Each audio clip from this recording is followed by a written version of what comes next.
Okay, so today's topic. Welcome everybody. Selamat pagi. Good morning. Okay, so I'm your trainer for today. Of course, as you know, I can really talk. You ask me to talk anytime, I can talk anytime. You ask me to talk for 2 hours now, I can, right? But even for someone like me, if I need to present something to, let's say for example, the leadership team, even for 10 minutes, I will need to prepare. Yeah, so we need to prepare because we want to communicate very clearly as well as impactfully. And that's why I wanted to have this session with all of you today, the art of communication with impact and clarity. Alright? So I want to start with this quote over here. The success of your presentation will be judged not by the knowledge you send, but what the listener receives. So what do you think it means? The success of your presentation will be judged not by the knowledge you send, but by what the listener receives. What do you understand about this quote? The participant is very important. The participant is very important, okay? Of course, we have certain intention. We want, okay, today I want to teach something to all of you. But whether or not you get what I teach, that's something different. I cannot control, right? That's why it's important in terms of the delivery for you to have an impactful presentation, yeah? And it needs preparation, all right? So that is why we are here today, and I just want to share with you my agenda. Of course, as part of the opening, I give a little bit of introduction about what today is going to be about. And then we're going to talk about something that is very exciting. We have a little bit of activity as well. We talk about your presence, your body language when you want to present, and then even your voice, your tone, your pace, right? And all these are all going to be practical skills that you'll be able to have and do in your daily day-to-day. Yeah, whether you are a sales representative, sales manager, whether you want to go through job interviews, or even presenting for MBA or PhD. Okay, and then we're also going to do slides. Now, of course, the disclaimer here is today it's not about knowing on how to make my slides pretty or how to write on the slides. No, it's more than that. It's about our own body language and how you can deliver impactfully. All right? And then before we end the session, we're going to have a quick recap about what you have learned, and of course we will summarize. Okay? All right. And of course, in between, if you have any questions that you want to ask me, please feel free. Yeah, please feel free to ask. All right. Now, before I move forward, I want to be also make clear to all of you about what is the objective of today, and then what will you be receiving. All right? We will be able to, in this session, I would want to equip all of you with practical skills to plan, structure, as well as deliver clear and confident business presentation in any professional setting. All right? In any professional setting. And by the end of this training, you will be able to define, okay, what is a clear presentation? How does that look like for me when I want to present? And you will be able to also deliver presentations with confidence and credibility, yeah, through effective body language, voice, and presence. And lastly, of course, design the slides, all right? We will have a bit of tips on that as well, all right? Now, before we start, I would like all of us, I know all of us here, we know each other, but let's make it a bit more impactful and start to practice a little bit on your presentation and communication, okay? So let's get to know each other, and I think you all have partners, right? Two. Okay, maybe Robert, Vincent, and Catherine, you can be together.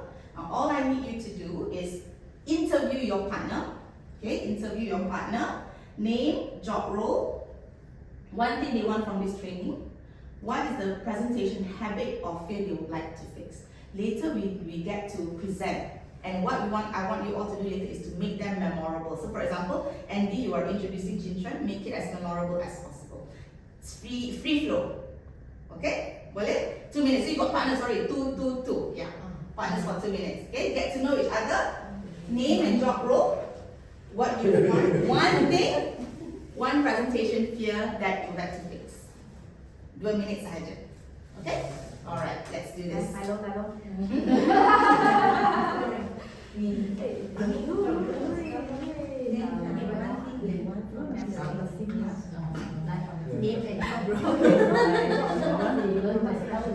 Okay, maybe we get to one. Let's ask your previous training because I know already. When Okay, sing to you. Hi, Catherine. I don't know. I don't see your from GSK. okay. It's your pleasure. Okay. Oh, I see. How to be more confident. Yeah, more confident in terms like how to deliver my message. Because then I noticed my favorite habit is I tend to nervous.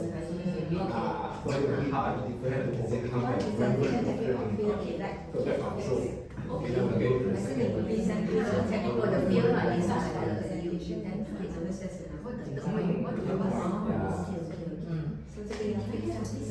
Boleh, of course. Yang proses, ya. Let me pass around as well. In case you all need papers, in case my mom will forget. I understand from another mom. He gets first after you all babies.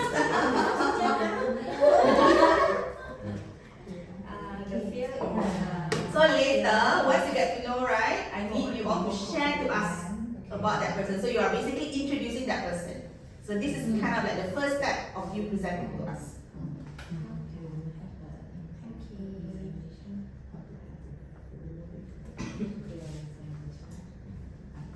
How about you? One fear to fix up. One presentation fear or problem or issue that you have that you would like to fix or improve.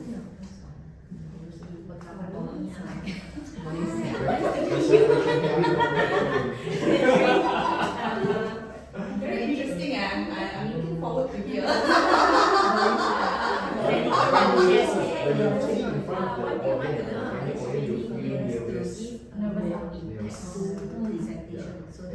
Someone that feel that is higher ranking than you, they are more knowledgeable than you, especially like then you feel Okay, one more minute. One more minute.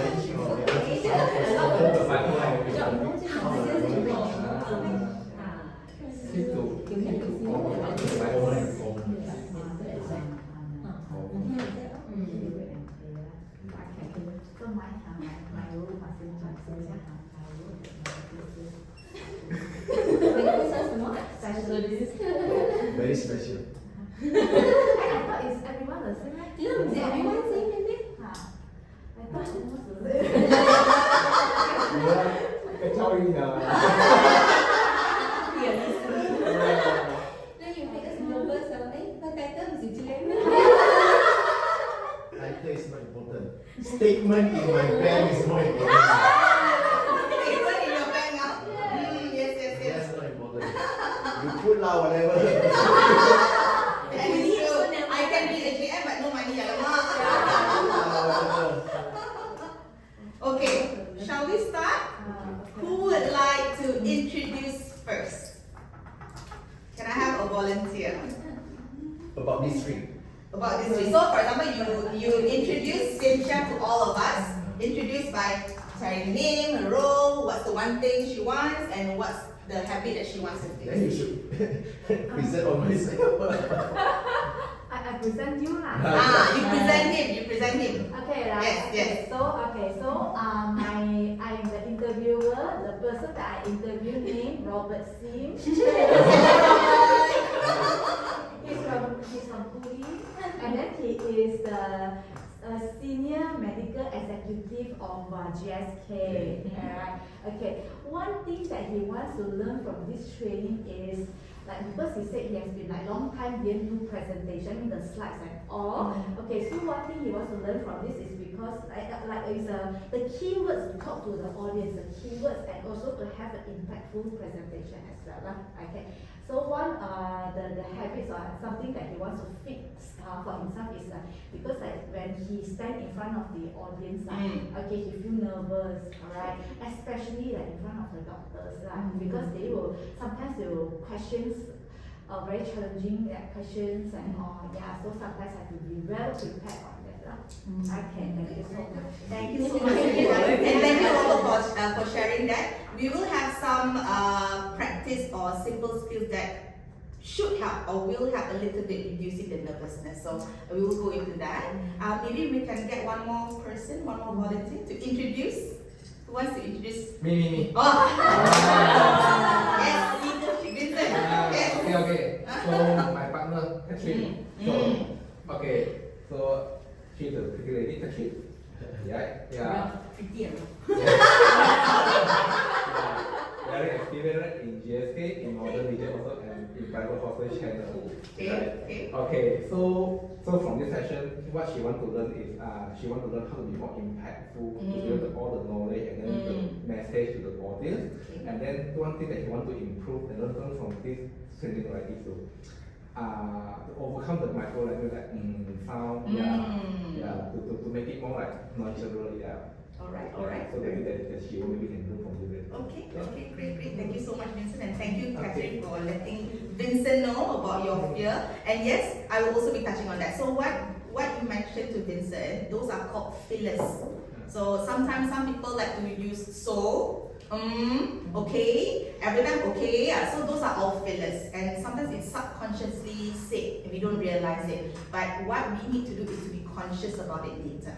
So we will go through into that as well. Fillers. Yes, fillers. F-I-L-L-E-R-S. Right? Okay, so both are very good in a way introduction to presentation. If you don't mind sharing, let's talk about the difference or what you like about how Siencha introduced Robert and what you like about how Vincent introduced Catherine. Maybe one word to share about what you liked about Siencha's interview or introduction. Chinchuan, you want to try? You want to share? Okay, so Siencha introduction is actually very interesting. Interesting, okay, alright. Yes. So I can feel that how she introduced is actually different from the normal one. Okay. Alright. So I feel it interesting. Interesting, okay, that's a good word. Interesting. Anyone else wants to share? What do you like about Siencha's presentation? For Cynthia one, I mean she introduced Robert as if we don't know, if let's say I don't know Robert anything at all, so now I know Robert come from Guilin, what Robert work as, so the tiny details is captured also lah. Making it exciting for us, and you can feel that she's excited, even though we already know Robert for so long, right? We can still get excited to get to know Robert. Thank you so much, Andy. Let's move to Vincent's presentation. So what we liked about how Vincent introduced Catherine. I know he's your boss. We're all learners over here, participants. Okay? Yes, Catherine, you wanted to say something? It's okay, I will protect you. No, I said other boneka, Other boneka, should be the other way around, right? Okay, alright. Okay, anyone else want to share? So what was it like? Maybe one more thing that you liked about Vincent. If you notice just now when he was sharing, right? Where was he looking at? He's looking at Catherine. Catherine. So when I'm standing here, I can notice that when he's introducing that person, he's looking at Catherine as well as he's looking at me. So one key thing that I liked about Vincent is his eye contact, right? So when you are communicating, especially when impact, right, you have no choice but you must have eye contact. Even if you are detailing her, even if you are presenting to specialists who are very special, eye contact is important because that shows your confidence. Okay? So that's a little bit kind of like an icebreaker activity for us. There are many things to learn, and you realize as I go through, right, a lot of things actually you already know. It makes sense, it's just that you may not do it consciously. So I hope after this session today, you will start to think, okay, I must do this and I must do that. And the key thing as well is to prepare. We have no choice, that's the best. Even for me, I will need to prepare. Alright? Okay, now, let me start with on why impact matters. Anybody can present, betul? Anybody, new grad, fresh grad, everybody can present. from fresh grad to even senior leaders, right? They present all the time. But why is impact so important, especially for us who are working adults? Very simply, and I think Vincent can also vouch for this. You know, senior leaders, when I talk about executives over here are senior leaders, whether BUD or GM, right? They listen to conclusions. Even though you have prepared your presentation, sometimes for days, you know, you have heard sometimes we prepare for NPR presentation 1 week, 2 weeks, sometimes a month before. And the presentation is only 5 minutes or 10 minutes, right? Because leaders, they are constantly multitasking, replying emails, or in between they have meetings, I have to step out in 2 minutes and then come back in, you know? So that's why when we want to present to senior leaders, again, not just during to the GM or BUD, when you're presenting to specialists, they're rushing. I know they have 1 hour for lunch, but in between they want to go for work rounds. So they want to listen first, what is the conclusion? Conclusion first, details later. I don't want to hear the background first, you tell me the conclusion first, and then details later. So you tell them the benefit first, alright? So that is something that I want you to also have in mind. That's why, for you to have that conclusion, you of course you must be in a way expert of your slide. You need to know the background first. Because then you realize as you are presenting, they start to ask questions, they start to interrupt. And when they interrupt, it's not about they are being rude, they already have questions. What decision do they want for me to make? What is it that I need to decide now? That's why they want to listen to conclusion first and then details later. Right? That's how the mindset works. Okay? So of course when we talk about ineffective presentations, even if the presentation is for 5 minutes or 10 minutes, usually it's about 10 minutes maximum, right? It costs time, right? And it also costs trust and also decisions. Sometimes we attend meetings that there are no decisions. We spend 1 whole day also no decisions, right? So that's also in a way shows us how important it is for us to make sure that we are clear, the clarity of our presentation and the impact. And at the end of the day, memang preparation is the key, okay? And your credibility. Because if you have ineffective presentation, over time, the trust will also drop, all right? Now, what are some of the small behaviors? So this is something that you can be conscious of, okay? First of all, too much information. That's why first thing that you want to do is, what is it that you want them to hear? What is it, if Robert is the specialist, what I want him to know, right? Don't share too much information, okay? No clear point, you go all over, and sometimes you tend to repeat key points, right? I've already mentioned this, but I mention it again. You think that you are emphasizing, but you are just, there's no clear point. I cannot get what you want to hear. This is very, very common, reading from slides. Especially slides, unfortunately, like JSK, right? Your GDM slides, you cannot create. You have to use the slides that we have, right? Yeah, memang that one, no choice, we have to, right? But that's why you need to be familiar. From this busy slide, what do I want Dr. Vincent to remember? Which point do I want to direct? Okay? And of course, delivery habits. Just now, Vincent also mentioned that, Catherine, something that you want to work on are fillers. It's very common, even for me. Fillers, fidgeting, you don't know what to do, your tangan, your pacing, right? These are all nervous behaviors and it can distract participants, right? From really listening to what matters. Yeah? Okay, let me ask you this question. How long does it take to create a first impression? Who knows? 1, 2 seconds, 5 seconds, something like that, right? Okay, alright. Anyone else have an answer? Good try, Senja. Within a minute. Okay. So the winner is Senja. You see, right? That's how fast it is. 7 seconds. 7 seconds is all it takes for us to make a first impression. And of course, we know, as you know what we always tell people, hey, don't judge a book by its cover, no lah, they're not like that, right? But subconsciously, that's how we are trained. 7 seconds, they will start to see. The moment you step in the meeting room, 7 seconds, whether, is this person confident or not? Is this person clear or not? 7 seconds, right? So you remember that. Let's say, for example, if you're going for interviews or you're about to present to an audience for your MBA or whatnot, right? That 7 seconds are important. That's why if you see senior leaders, they really maintain eye contact, strong handshake, smile. So this is all to create that strong first impression. Because you can never get another first impression. Yeah? So 7 seconds. Now, if I ask you, right, let's say if you think of a person or a presenter that was really impactful, what are some of the keywords that you remember about that presenter? Why would you remember someone, a presentation? You don't even have to remember the topic, but you remember, oh, this presenter or trainer or leader was very impactful. What's the keyword?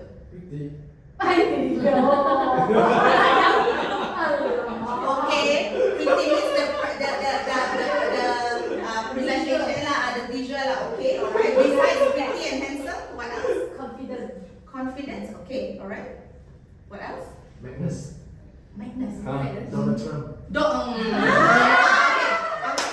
want to write on to what Robert mentioned, right? Magnus, right? You never see, like you cannot believe that person is something like that, right? Yeah. So actually, it's something our mind is triggered because it is something very, very different. Yeah, he's very good at that. When he says, you can't believe Donald Trump said that, right? It's the first time because usually for leaders, world leaders, right? You kind of have like a theme. There's a theme, right? But Donald Trump is very different, right? But take something good from that, So when you want to present, these are the 3 elements that will make people say yes to you.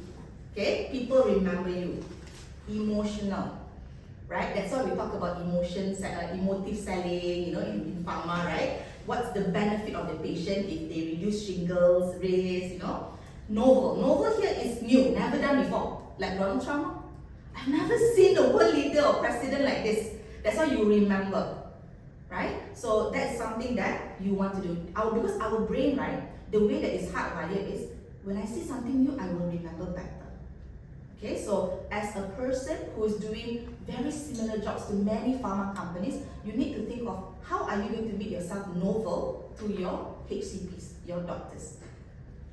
Okay, and of course memorable. These are very important, especially women are no choice. We like to talk about 10 things, right? Even to our husband, I can also admit, even for me, when I talk to my husband, I tell him 10 things on the list for him to do. He can so if I tell him 10 things, right, he does nothing because he cannot remember.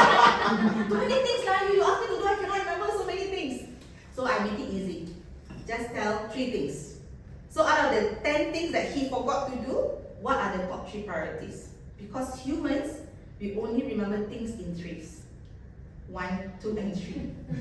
Only 1, 2, and 3. I disagree on that. Do you disagree? Women tend to have suck quite lucky. I baru want to see. Actually, correct. Actually disagree. Yeah.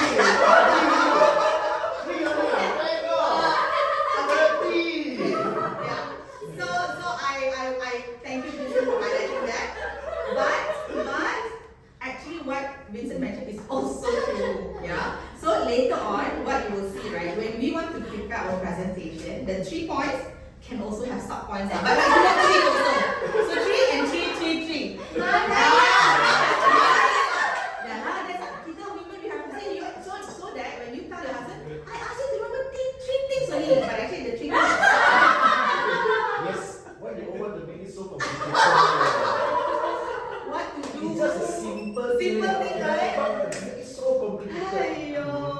You want to make your life interesting. It's too relaxed already. So now before you go home, you remember, she said 3 things. What are the 3 things? And then got sub things some more. That's why we want to have that. Like yesterday, we go to pasar beli makan. You buy these 3 things.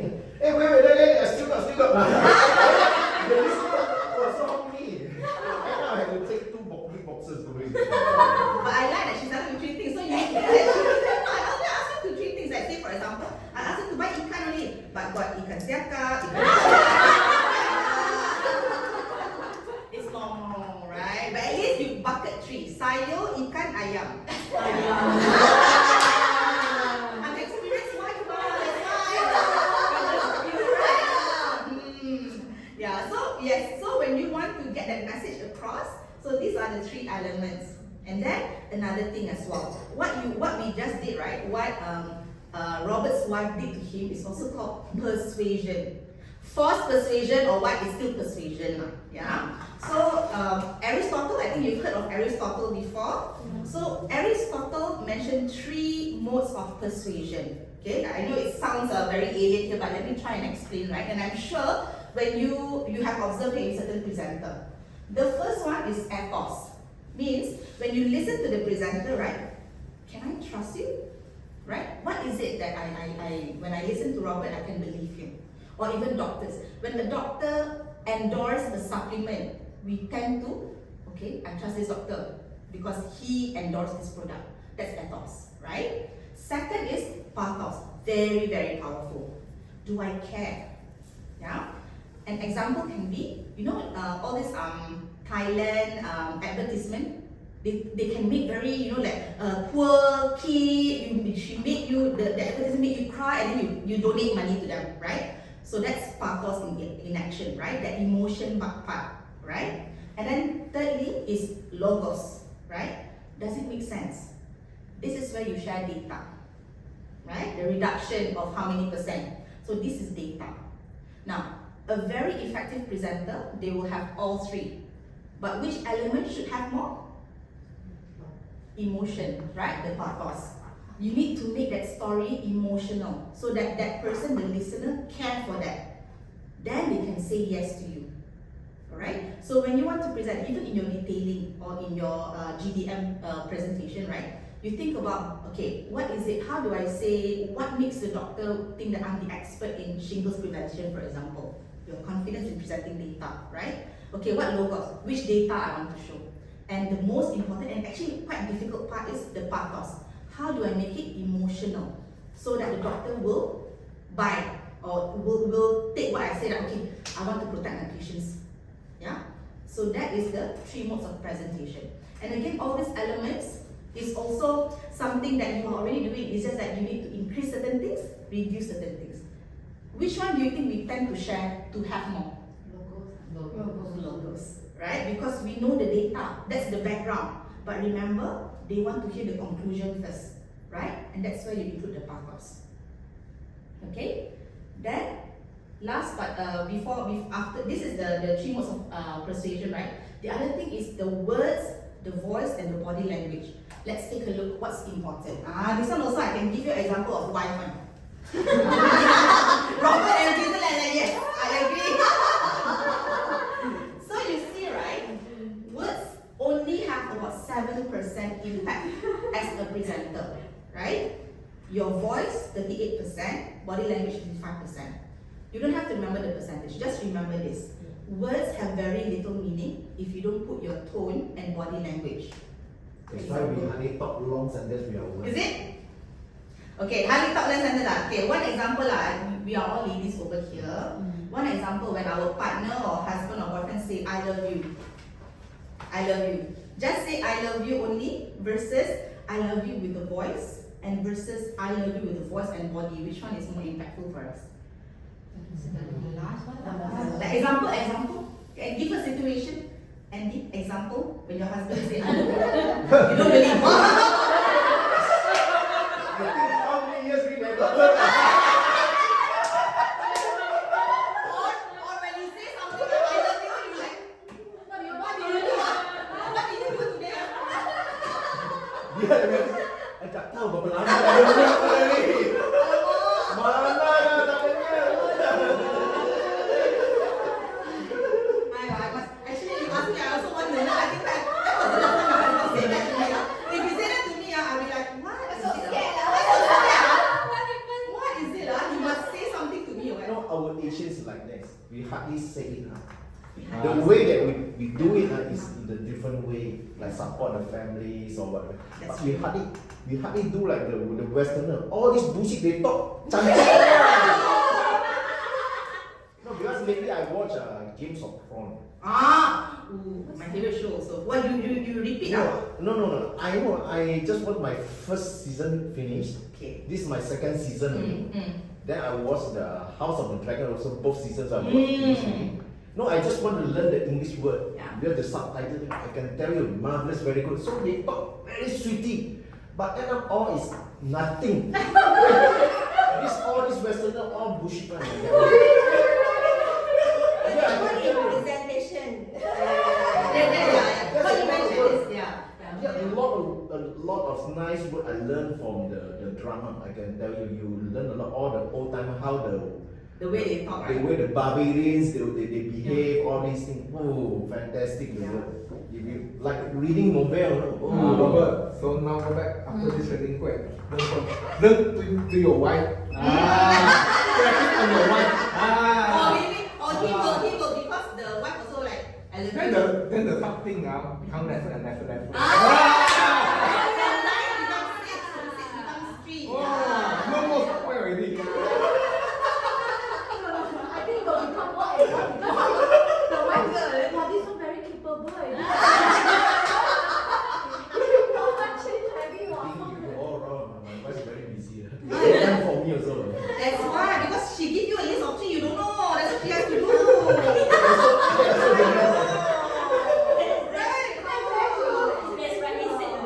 Okay, but coming back to this, right? I think, because we are all salespeople, in a way, if you realize, right, we are already in a way trained to notice certain behaviors as well, right? So even like, contoh, we don't talk about husband, wife say I love you, we talk about talking to doctors, right? Even the word when we say I'm confident, or when the doctor say yeah, I believe you, you also can tell whether the doctor really believe you, or like he say only, like what Robert said, like he just taught me, right? Because of this.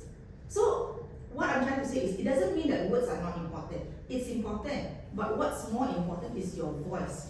When you say I'm confident, your voice must show that, doctor, I am super confident that it will be reduced. Something like that, right? So your words and your body language. If you fidget while saying that I'm confident, or yeah, doctor, I'm very confident, it's different, right? The impact is different. So when you want to present something important, that is important for that person to be convinced, think of this, think of your partners. You need to make it emotional, make it important for them to care. Okay? So jokes aside, memang, somehow you realize, oh yeah, actually it's true. And if your husband say I love you, without looking at you also feel like, this one macam tak betul je. Oh, give flowers, let's say these flowers, right? Now for you. Versus, Catherine, this one for you. You see, body language will change, right? Body language is all change, right? So then learn, after this, go back, buy flowers and you do the same thing, okay? You don't just cannot like that. Alright? So in a way, right, team, when you want to present to doctors or to senior leaders, use this framework. What is it that you want them to think?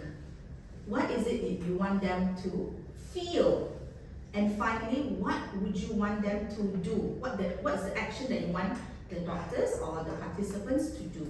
Right? So think, feel, do. And it's the same thing if you are going through interviews, if you are presenting to for your MBA or PhD, or even to doctors when you are presenting your This one can take photo. can. I will give my slide to you after this also. But yeah, you can write down this note that boleh thing to do. So when you do, you have to feel, Robert, feel. Okay? No, I only concerned on the last one only. Oh, what you want to do is it?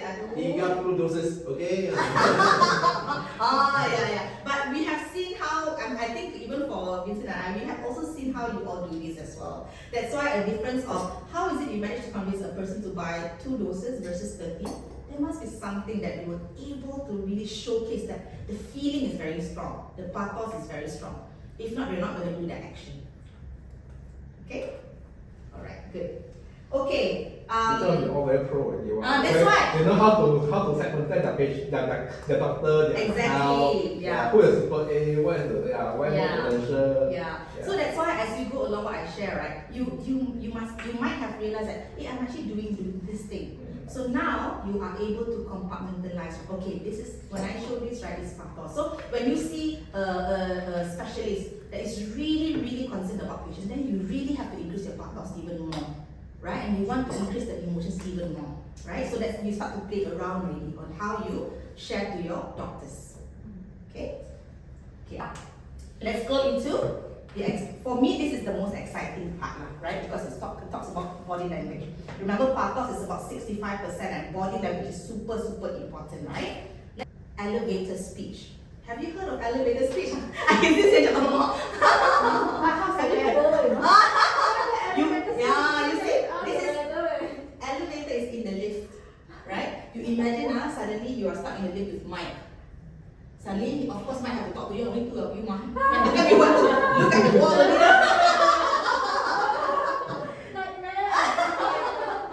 Okay, that's why we want to do this practice, because again, you can be anyone in your networking events. Let's say you have any networking event, you know, in hospitals, or even like, you know, girls networking, right? Girls networking, right? Then this is something that we will do, right? Now, before we go into that, now, if you don't know what is elevator speech, it's basically you need to tell them about yourself in 30 seconds. When I say talk about yourself, right? Like, what's your role, what's the impact, right? Or even, let's say, for example, if you are meeting someone outside of work, you also want to tell them about yourself, but you only have 30 seconds. So what do you tell? So that is the practice that I want to do, and this is going to be useful because you're going to meet doctors, job interviewers and all that, and you have to get this impactful. Alright, let's do that, right? So basically, you want them to tell who you are, what you do, and the value. The value is the one that is to start. Right? It's a bit challenging for us, right? But it's okay, that's why we have this practice, right? Okay, so when do you want to use it? When you are introducing yourself at work, a new job, for example, or even job interviews, when meeting new colleagues or senior leaders, like Mike, you stuck in the list, suddenly leave Rosa, alamak. So what do I say, right? Yeah, so that one. And of course, during workshops, you know, or training that you have to attend. And the common mistakes that we always tend to do is, we explain everything. Okay, remember 10 things, no, Robert, 10 things you cannot remember. But you want them to remember because it is an opportunity to create an impact for that person. Okay, I want to show you this video. This person is called Rebecca Okamoto. She's Japanese but American already. She is actually a communications consultant. I hope that you can hear this video. 5 ways to introduce yourself perfectly in 20 words or less. I'm going to start with a straightforward about you introduction. The formula is, I help my target audience achieve a benefit they desire. For example, I help worried job hunters confidently explain why they're the ideal candidate to hire. Now, here's a tip about your benefit. A benefit answers your listener's question, how will my life be different? For the second framework, let's go beyond offering a benefit. Let's promise a breakthrough. The formula is the same as the benefit one, but you're going to add the word without. I help my target audience achieve a benefit they desire without negative consequence. I help established brands in competitive markets rapidly reach new audiences without increasing marketing spend. The word without is so powerful because that's how you explain what makes you unique. You can use your passion, your mission, or your strength. I'm passionate about something I value to achieve something my target audience values. I'm passionate about helping people in need and creating opportunities that change lives. Next, instead of your passion, you can use your strength.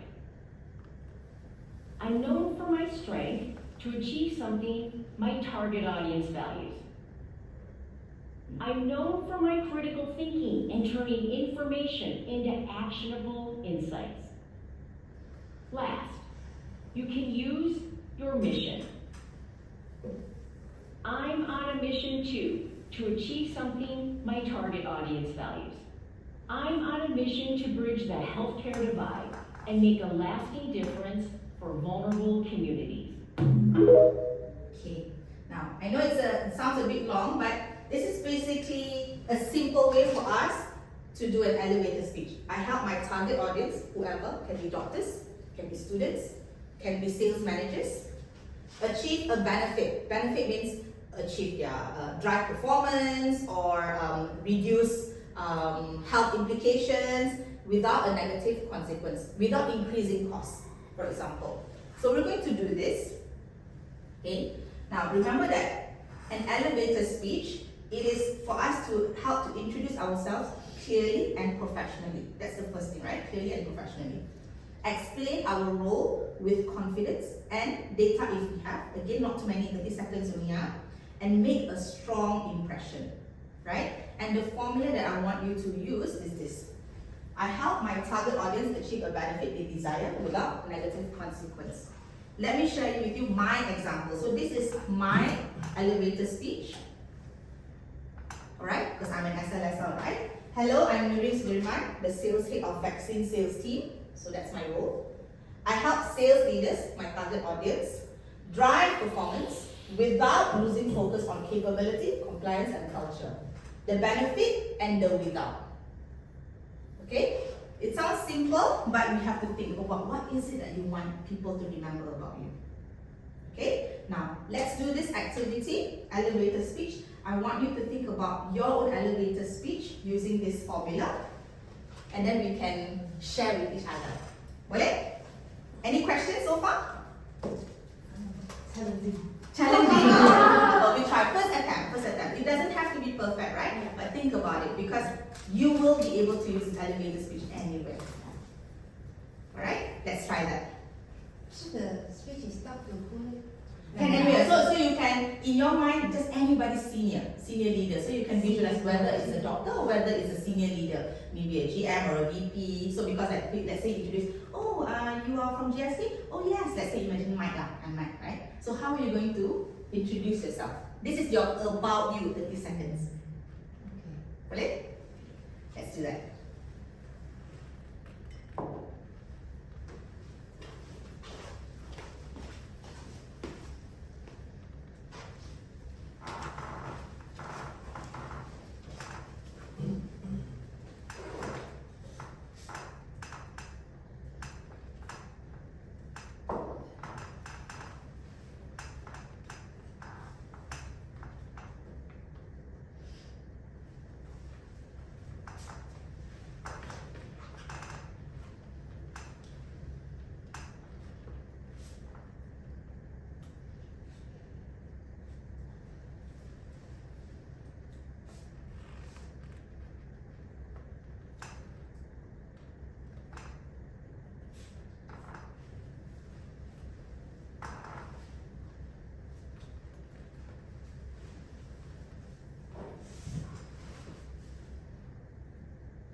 Two more minutes.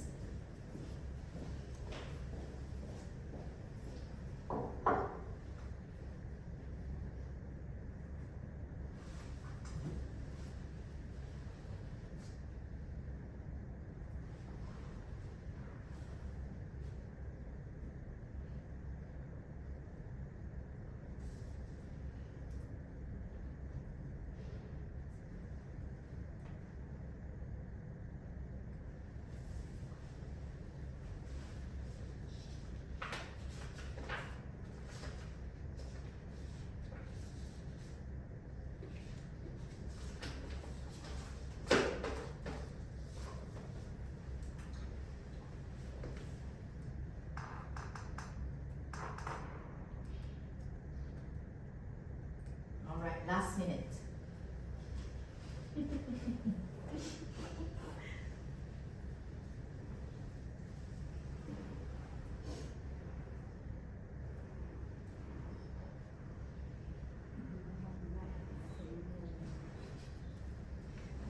try. So at least now you have started, then you can improve it later also.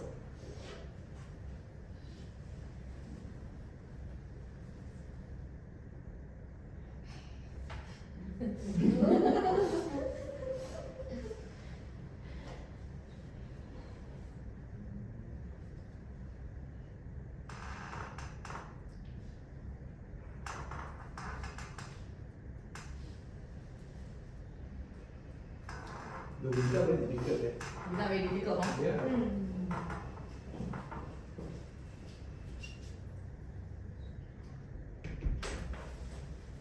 Robert, okay? Experience, no? Tada! Okay, let's start. Who wants to share first? Elevator speech. You want to try, Catherine? It's okay, this is a practice round. It doesn't have to be perfect, we can always improve. Okay, so I try. Hi, I'm Catherine. I work as a medical rep covering shingles vaccine, and I help doctors to create patient awareness on the importance of shingles prevention without being pushy and behaving like a typical salesperson that just wants sales and putting my sales meet first. Okay, alright, good first try. Very good, Catherine. So I did without being pushy, I really like that. Alright. What else? What else want to try? Andy, you have something different? she looked at me and I don't know whether she's trying to find answer or telling me I know what to do. Okay, yeah, let me try. Okay, hi, I'm Andy. So I work as a sales specialist in vaccine teams, and I have to achieve team sales target without losing focus on patients' needs. Oh, okay, I like that. Oh, Yes, nice, yes, nice. yes, Okay, yes, okay. yes. Anyone else? I try now. Okay, hi, I'm Seisha. I work as a sales specialist in GSK, and I help my customers to get a good reputation by prescribing vaccine to their patients without compromising their value. Without compromising their values. Okay, alright. Yeah. Okay, good. Shinchan, you want to try here? Hi, I'm Jin Chuan. I work as a medical sales in GSK covering vaccine. So I help my doctors to identify the right patient to put on shingles without worried about the risk and consequences of having shingles. Okay, alright, good. Yeah, good time. Abang Robert. Okay, so in GSK perspective again, I'm Robert.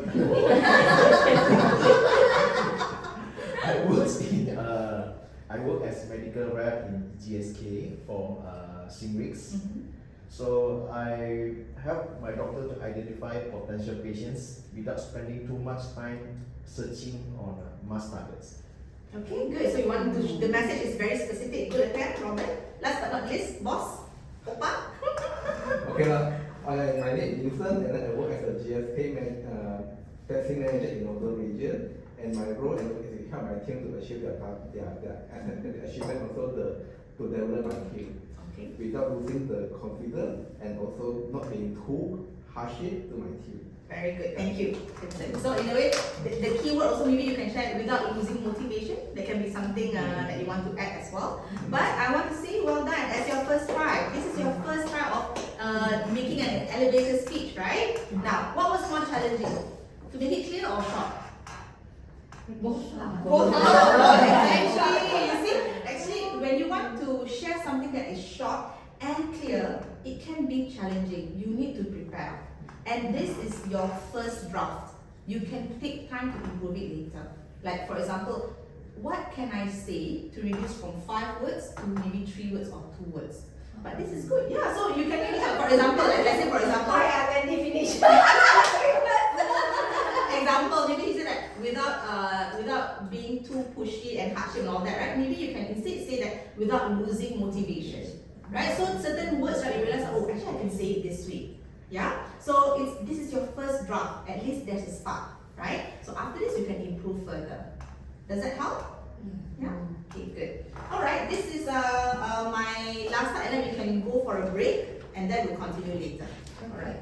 Okay, so the benefit of elevator speech. Again, imagine suddenly you're stuck in the lift with Emma or with Mike or with Rax, right? And you want to explain about you to that person in 30 seconds. Remember, they retain information are very short only, right? So elevator speech, if you can do it well, it introduce yourself clearly and confidently, which is not easy because you want to make sure that what is it that you want them to know about you.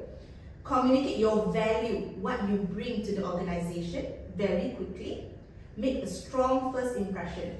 How many seconds to make a first impression? 7. Exactly, 7 seconds only. Alright, 30 seconds up. The first 7 seconds is very important also, right?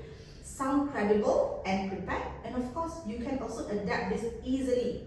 Whether, I think someone was asking who do we present to, right? It can be for work, it can be for whatever presentation, you want to go for job interviews, you're meeting the hiring manager at the lift, for example, before your interview.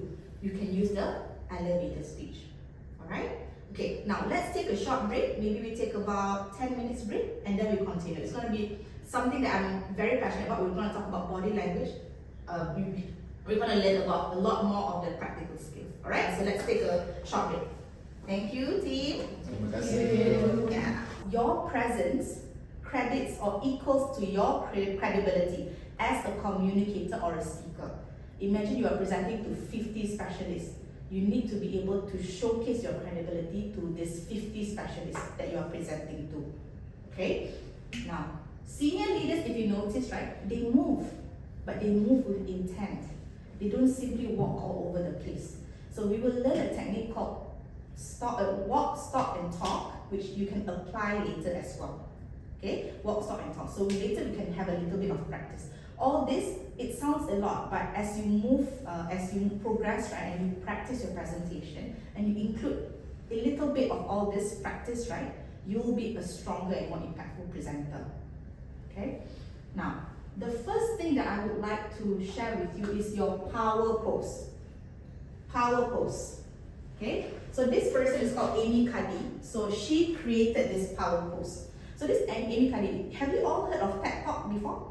You watch some TED Talk videos, right? So this is, I've read a book called Talk Like TED. It's a very strong book, very good book if you want to improve your communication skills. You can buy it from the bookstore. So Amy Cuddy said that before we want to do your presentation or at the start of your presentation, you should start with your power pose.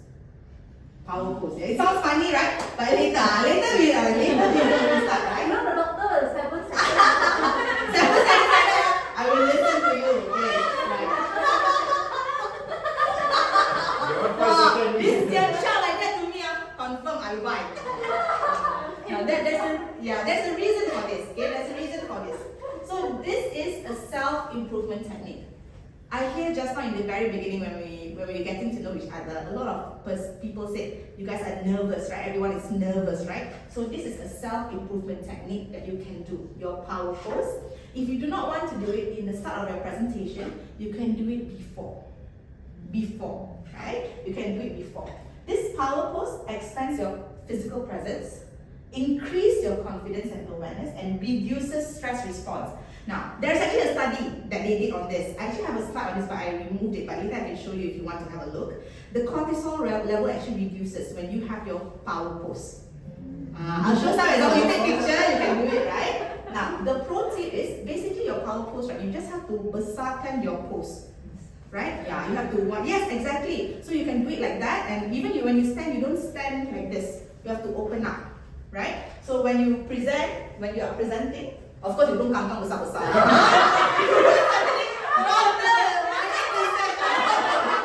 Please not like that. No, okay? That is not power pose. So you have to hold for 2 minutes, right? You have to hold for 2 minutes. These are some examples of leaders. Some examples of leaders. So you see, right? They're very big. So instead of hello, you hi. Hi. Okay. Instead of good, doctor good, everybody looking good. Exactly. Right? So of course, as a woman, we can do like that, right? Or even for the lucky, right? Just stand like that. Good morning, everybody. That's a power pose. And when you stand, you open palm, makes people somehow more receptive to you. Yeah? So when you look, good morning over there. How are you? All good? Right? So these are power pose. Immediately when you do that, actually your hormone cortisol level reduces. Yeah? So of course, if you have the confidence to do it in public, so what I'm doing right now is also a power pose. I besarkan my body language rather than like that, right? So I'm standing like that, right? Not like that, okay? I don't stand like that. Okay? So this is a power pose. This is also a power pose. Alright? Now these are exercises that you can do, not exercises like this power pose, I don't look here, this one. Now, the tip is, if you are about to present a very, maybe to you it's a very daunting because you've got 100 specialists, right? You're nervous. Go to the bathroom and do your power pose for 2 minutes. Kalau you feel like in front of the cermin, takut people walk in, you go to the cubicle, just do like that. It will reduce your cortisol level. Alright, so that's the power pose. That's why now you see in TED Talk, usually when they come in, they just stand still for a while, and then they will just do like that, or good morning, that's their power pose. And they will go around looking like that for 2 minutes. Okay, so that is also one tip for you to reduce your nervousness. Okay, Catherine? You sound surprised. Okay, good. Just a question. Yes, please, please. There's some audience find it like offensive, like you try to dominating. Well, you have to find that. It depends on the situation, right? So of course, if you are talking to, let's say for example, if you ask me a question and I'm like that to you, then I may look that I'm offensive, right? Now, this one is like a Wonder Woman position in the beginning. Good morning, everybody. Hello, right? So you in a way you are creating your own power pose, right? So if you're not comfortable, you can always practice. But later I will also show you what not to do with your hands as well. So this is to portray. Remember that 7 seconds out, you want to show that you are a confident person, right? So power pose really helps. Okay? Yeah. So if you feel that macam our audience, let's say for the doctors, right? You don't put your hands on the pocket and you don't cekak pinggang like that, right? You just power pose. Like, good morning, doctor. How are you? Yeah. Very different one. And doctors say, wow, this Catherine something very different, no?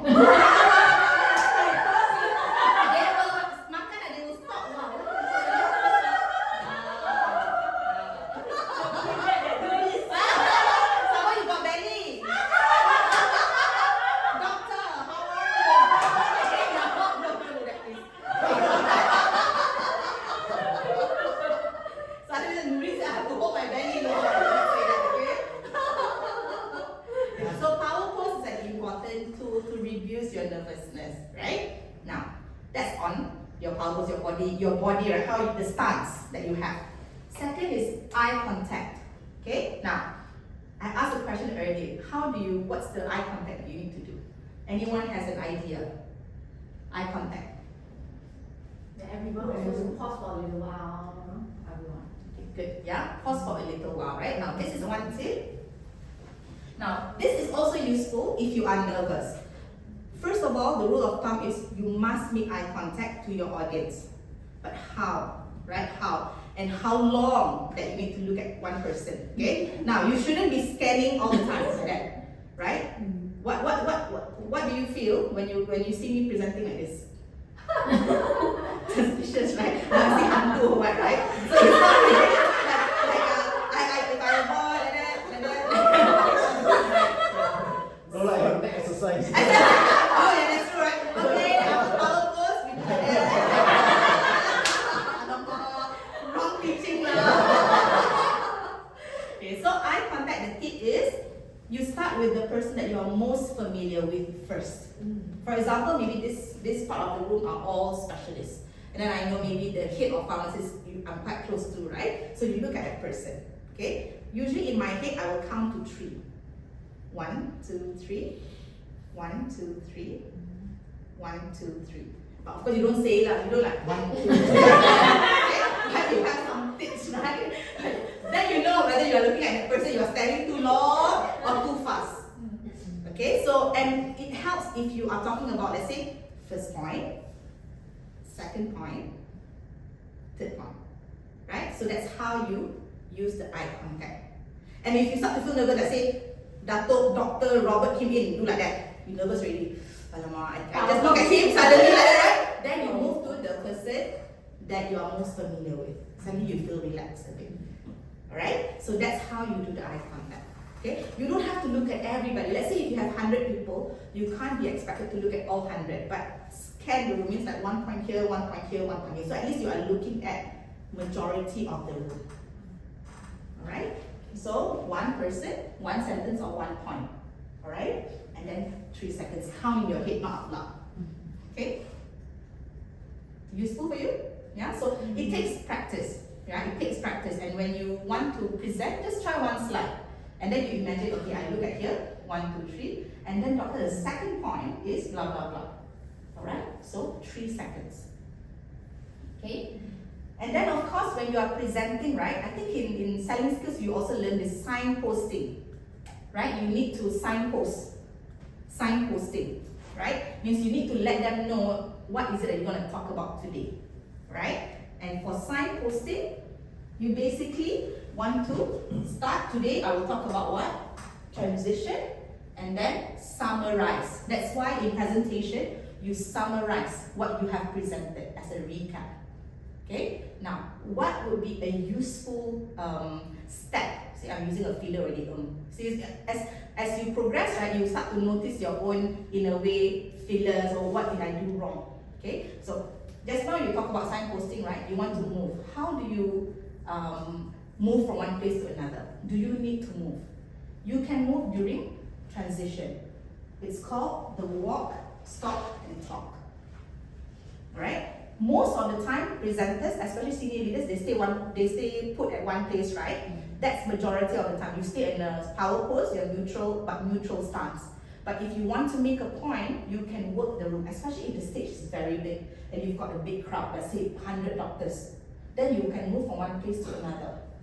How do you use the walk, stop, and talk? We will practice now. Okay, we will practice now. This is the activity. Okay, so basically, I give you the concept first out. You move deliberately to new position, means you move from one place. Again, you don't have to jalan 100 meters, okay? It's just, let's say you are here, then you move this way, and then you stop, and then you move again. Okay, you see the way I walk is also very deliberate. Not too fast, but not super slow. Alright? So we will do this. You can do this within your own room. You can do it at any corner of the room also. Okay. Now what I need you to do, I'll show this slide. I will maintain this slide. See this? Okay. All you need to do is practice with this. So today I would like to talk about 3 principles of public speaking: the delivery skills, organization, and Q&A. For the first, let's talk about delivery technique. You stop. Blah, blah, blah. Secondly, let's talk about blah, blah, blah. Okay? So this is the walk, stop, and talk. I will stop this, I will maintain this slide here, and I want you to stand right now and practice this individually. Can we do that? Okay? Alright, let's do that. Let's do that for about maybe 2 minutes. Okay?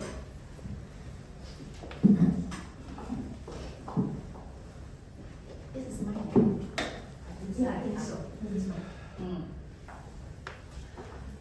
But you can talk sendiri. Don't tak apa jangan.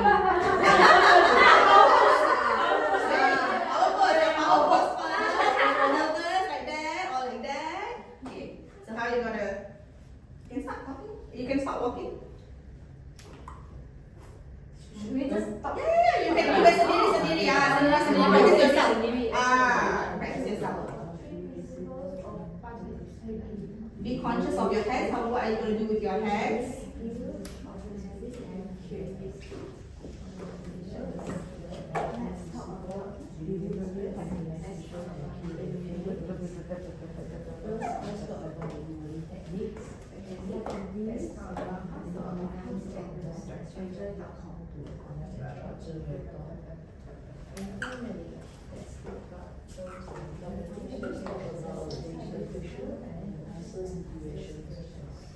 So those are 3 elements of public speaking.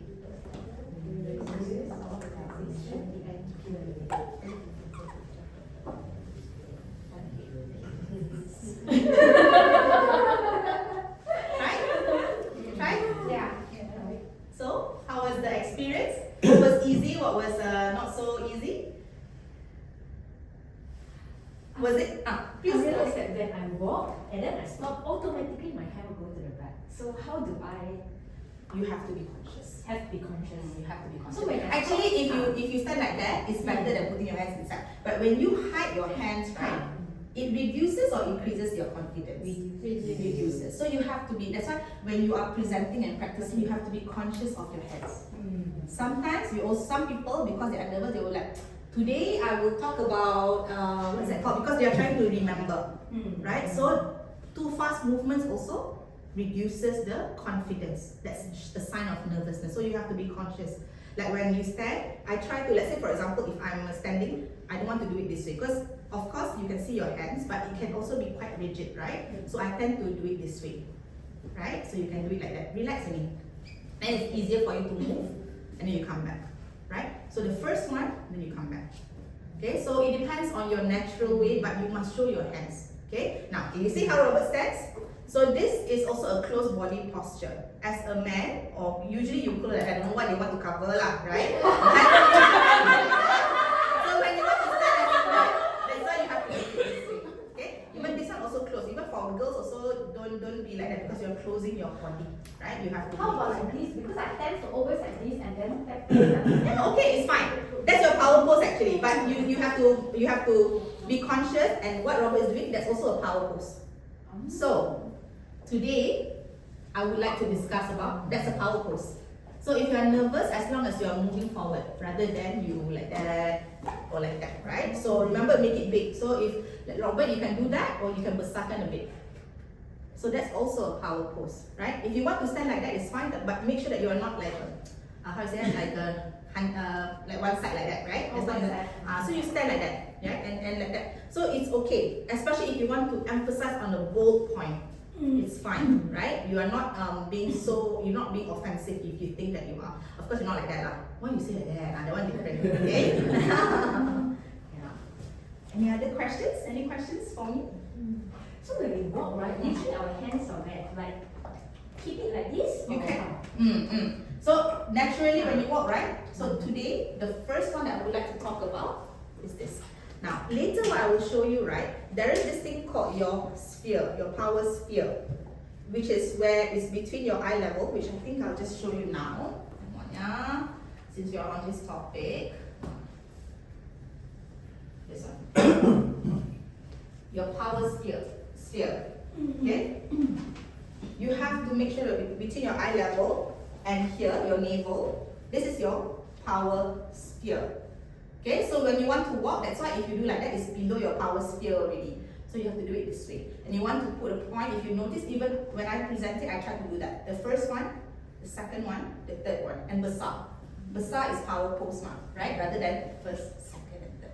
So when you are presenting to doctors, also the same thing. That's right. The benefit of Shinrix doctor, one hand you can do this, and you can also do this. So when you have 2 points, it's like that, right?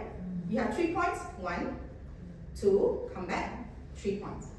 So when you are explaining, right, the first point, doctor, right? And the second point. So all this, right, it takes years. For me, I have been doing it for years, right? So the first step is you have to be conscious about your body language. Good question, Catherine. Any other questions? So when you want to go back, neutral state, you do like that, right? It's okay for you to do that, but not 100% of the time, yeah? Because sometimes if you have a long presentation, maybe too long, then you want to rest for a while. But when you are trying to emphasize a point, you go back to your power sphere, which is around this area. That's your power sphere, within your eye level and this one. That's why a lot of very excited, very effective presenter, they will use the powers, even in sales. Sales also, you do that. That's why body language is important when you're explaining to your clients. Alright? Now we're practicing our power pose, Vincent. Oh. Yeah, correct. Okay, so back to this. Alright, now when you want, you can use this not all the time because you also do not want to walk all the time, because most of the time you should be at a neutral stance to presenting a point. But when you want to transition, you can use walk, stop, and talk. Then you go back. If the stage is big, then the 3 points you can go 1, 2, 3. But if you have a smaller stage like this, from the first point, second point, and you go back to the middle. Alright, so that's how you walk, stop, and talk for transition. Good? Okay? thank you very much for participating. You can sit back. Yeah, I can imagine like what? Rugs. So Okay. trees that. Exactly. So a lot of seniors, and after as you go along, right, more experience, right, you actually don't realize that you are doing it on purpose. It becomes natural because you know that you need to work the room. Yeah. So I was sharing with them the power pose since Vincent missed out earlier, but let's just show this to Vincent. If you are nervous, because I remember you said that you were nervous, right? Sometimes, right? You have to do the power. So you see, Vincent almost power pose, but tangan dekat luar. Don't put your pocket inside. So Vincent likes, when he's nervous, he put inside. Robert, he put in front. Put in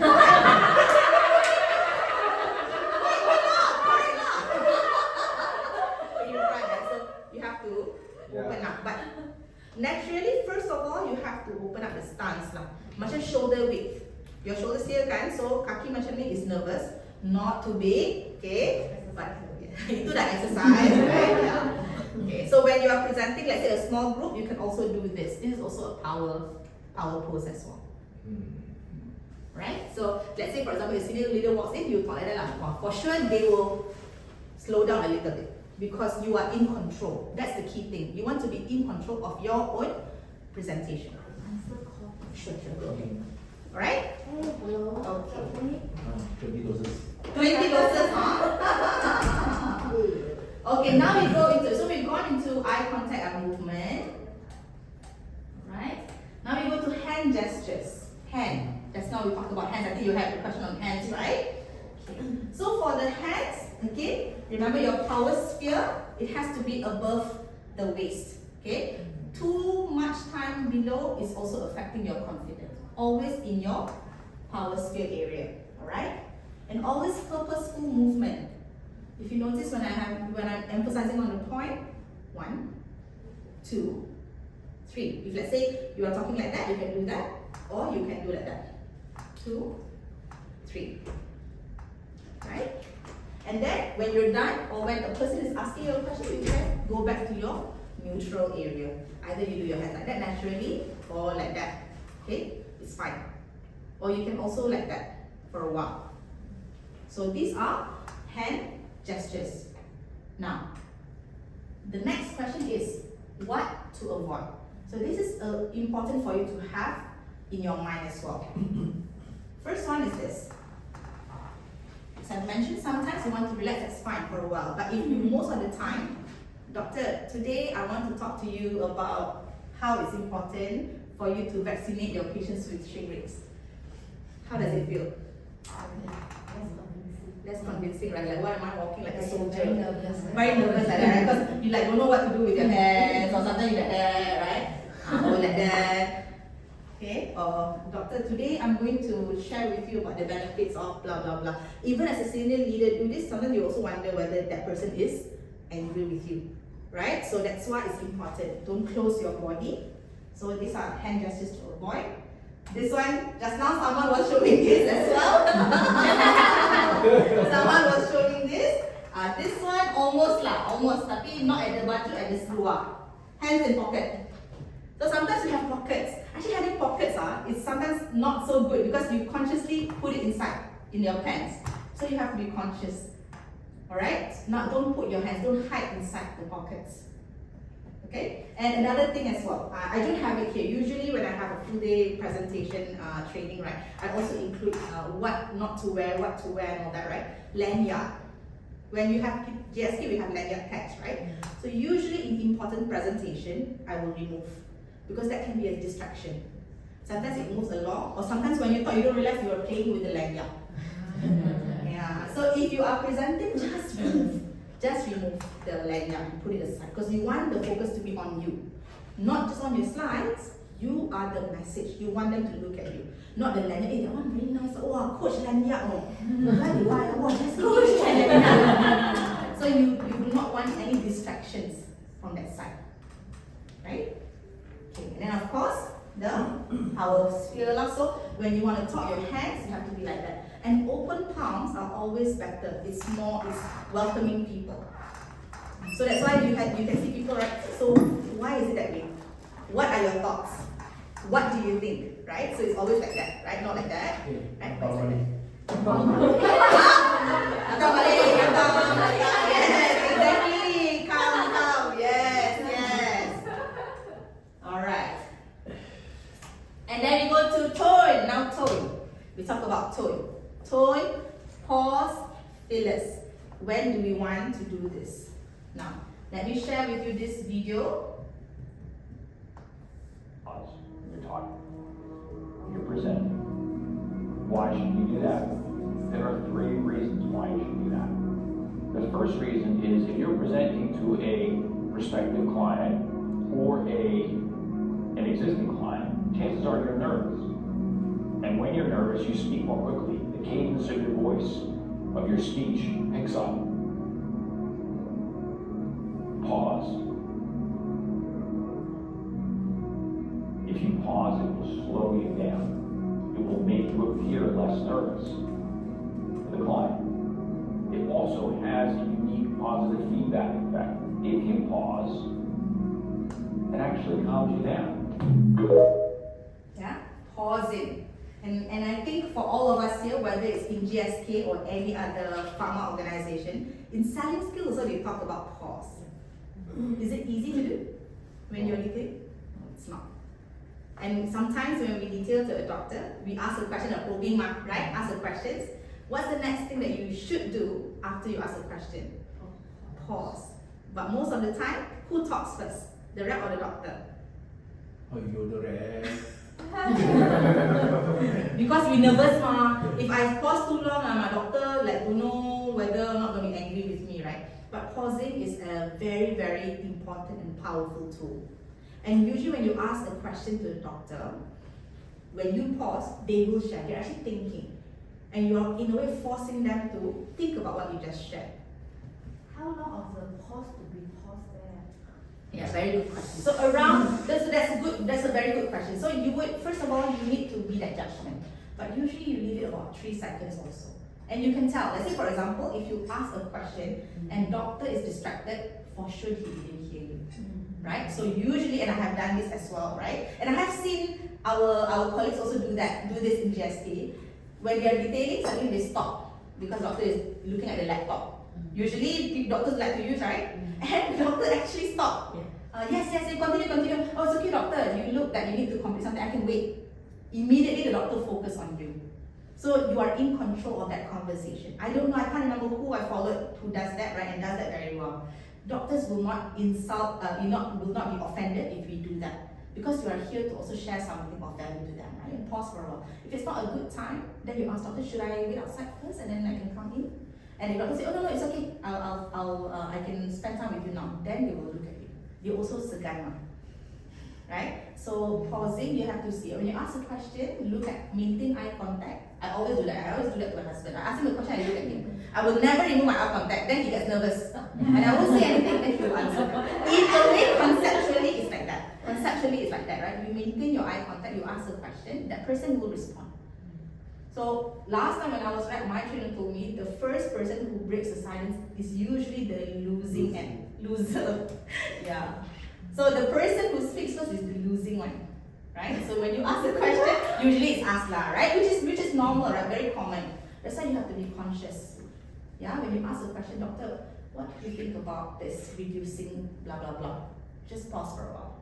Either the doctor will ask, sorry, what's your question again, right? Which makes suddenly he's paying attention to you, or he will answer. Okay, so the doctor just keep quiet. Itulah. Kalau the doctor keep quiet, then that's where you need to be the judgment. Is it the right time, or the doctor memang is not listening to you, just staring at you, Sencha, you're so pretty today. Whatever you say, I cannot hear. So it really depends. In rare occasions, there will be people like that, and you would know better, right? But you try first. You try asking, because you see, for them, right, asking questions from other people is quite normal. Even patients will ask. So even the most quiet doctor, the quietest doctor will also have to respond. It's just that maybe try test that one, test distract, baru mah, right? Maybe. But if you've known this doctor for a while, sometimes they will start to open up. Yeah, so you have to break the ice first lah. I know it's not easy. It's not like suddenly I go in terus jadi, right? It won't be like that. Okay, but we have to try it. Right? So that's on pausing. So again, these are ways on when we pause after asking question, for example, like probing, before revealing key information. Maybe you ask yourself, you ask them, what is the one rule that we shouldn't do? Then you pause. You look at people. I tell you the answer, then you answer. So you're making suspense. Also can work effective. And you can also do this in your presentation. What is the solution, doctor, that can help reduce? Let me give you the answer, doctor. Then you give it. But you have to pause. If you ask question and then you give answer, right, no effect. So you have to pause. Right? Following an important statement and transition between topics. So this is when you can pause. Yeah. Right? So, okay. Now, we will do a practice. I know that it's almost lunchtime soon. Okay, but let's do this. I want you to practice. I will show you this statement and also, okay, this is a very long sentence. Again, you can practice individually at your table. I want you to pause, but also emphasize certain words, right? For example, okay, I give you this example, right? If you want to talk about something big, your gestures also have to be big. Okay, oh, there you go, and our was big, right? So when I say big, also I won't say doctor is big. It's not big. This is not big, right? You have to be big. And when it's small, what do? Small. And sometimes the voice also big and a little bit small. So you want to emphasize this word. And he's tall, so you emphasize your gestures, right? So this is what you practice. It's when you do this, right, you feel very funny. Alamak, why something like that? But as a listener, it's impactful. And you don't have to do it for every single word. For this practice, yes, for us to do that. But when you are presenting, you want to emphasize on the keywords. Yeah? Massive reduction. Massive means it's big, right? It's a little bit. So you see, this is how you do it. And even my facial expression also, I like, not so, right? So that's how you use your body language, your facial expression, right? Now, I want to show this. Again, it's an individual practice. You can practice with each other also. Maybe you can show how your partner do very well. I will maintain this. These are words that you can emphasize. Let's try and emphasize it with body or hand gestures or your voice. Like beautiful, little. So these are ways for you to emphasize. This is how you practice. So when you go and present something, when you see strong words like this, you can start to emphasize them. Okay, let's do this for 5 minutes. Boleh? Let's do it in partner. Then it's not so boring. Okay, you use this. You can tell Chin Chuan the story. Even halfway pun tak apa. Then Chin Chuan you can do the next side to each other. We don't have to present to everybody. To each other. Okay, let's do it. How do you do it? Cover your mask. She got eyes, ma. Hand gestures lagi. Because every day. Read too. Yes. If you have young children, this one is easy. If you have young children, this one is easy. Okay, I'm your cue. Okay, come, let's do this. Let's practice.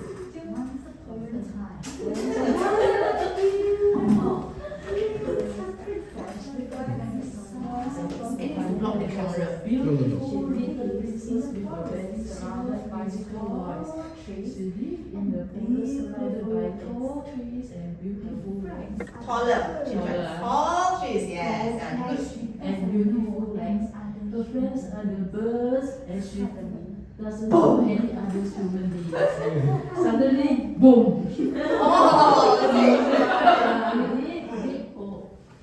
The princess was very sad and cried because she heard her name.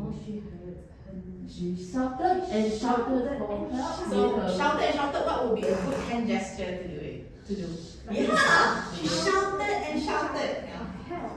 She shouted and shouted for help with a very soft musical voice. Just outside the forest, Just outside the forest.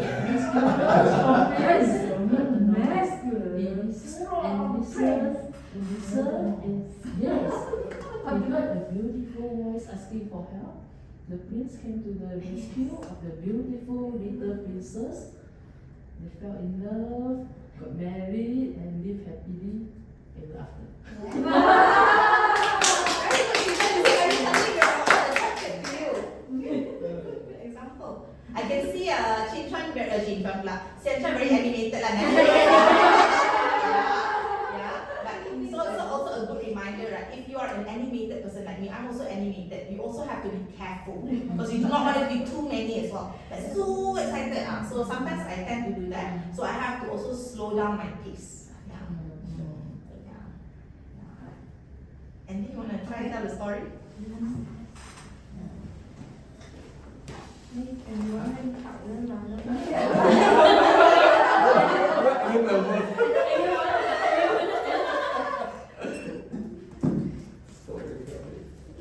Once upon a time, there was a beautiful little princess with a very soft musical voice.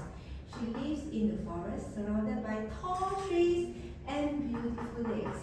Her friends are the birds, and she doesn't know any other human beings. Suddenly, boom! Oh no, she fell in a deep, deep hole. The princess was very sad and cried because she hurt her knee. She shouted and shouted for help with a very soft musical voice. Just outside the forest, a handsome, muscular, strong prince heard a noise.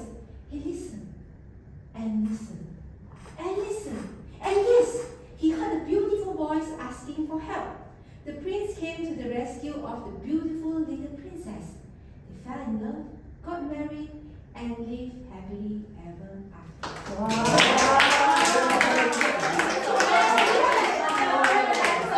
you know how she got the 30 doses. I'm sure Robert also has some. This one, the handsome, muscular, strong, handsome. Okay, 60 doses for you. For sure one. Storytelling queen. Storytelling queen.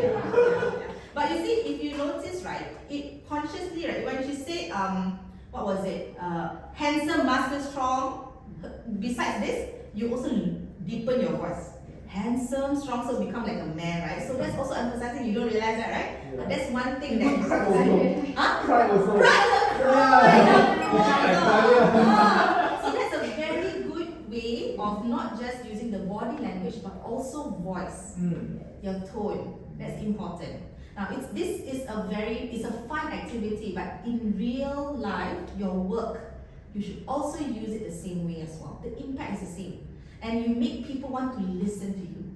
And of course, it's easier. When she said boom, you also think, oh, I remember it was boom.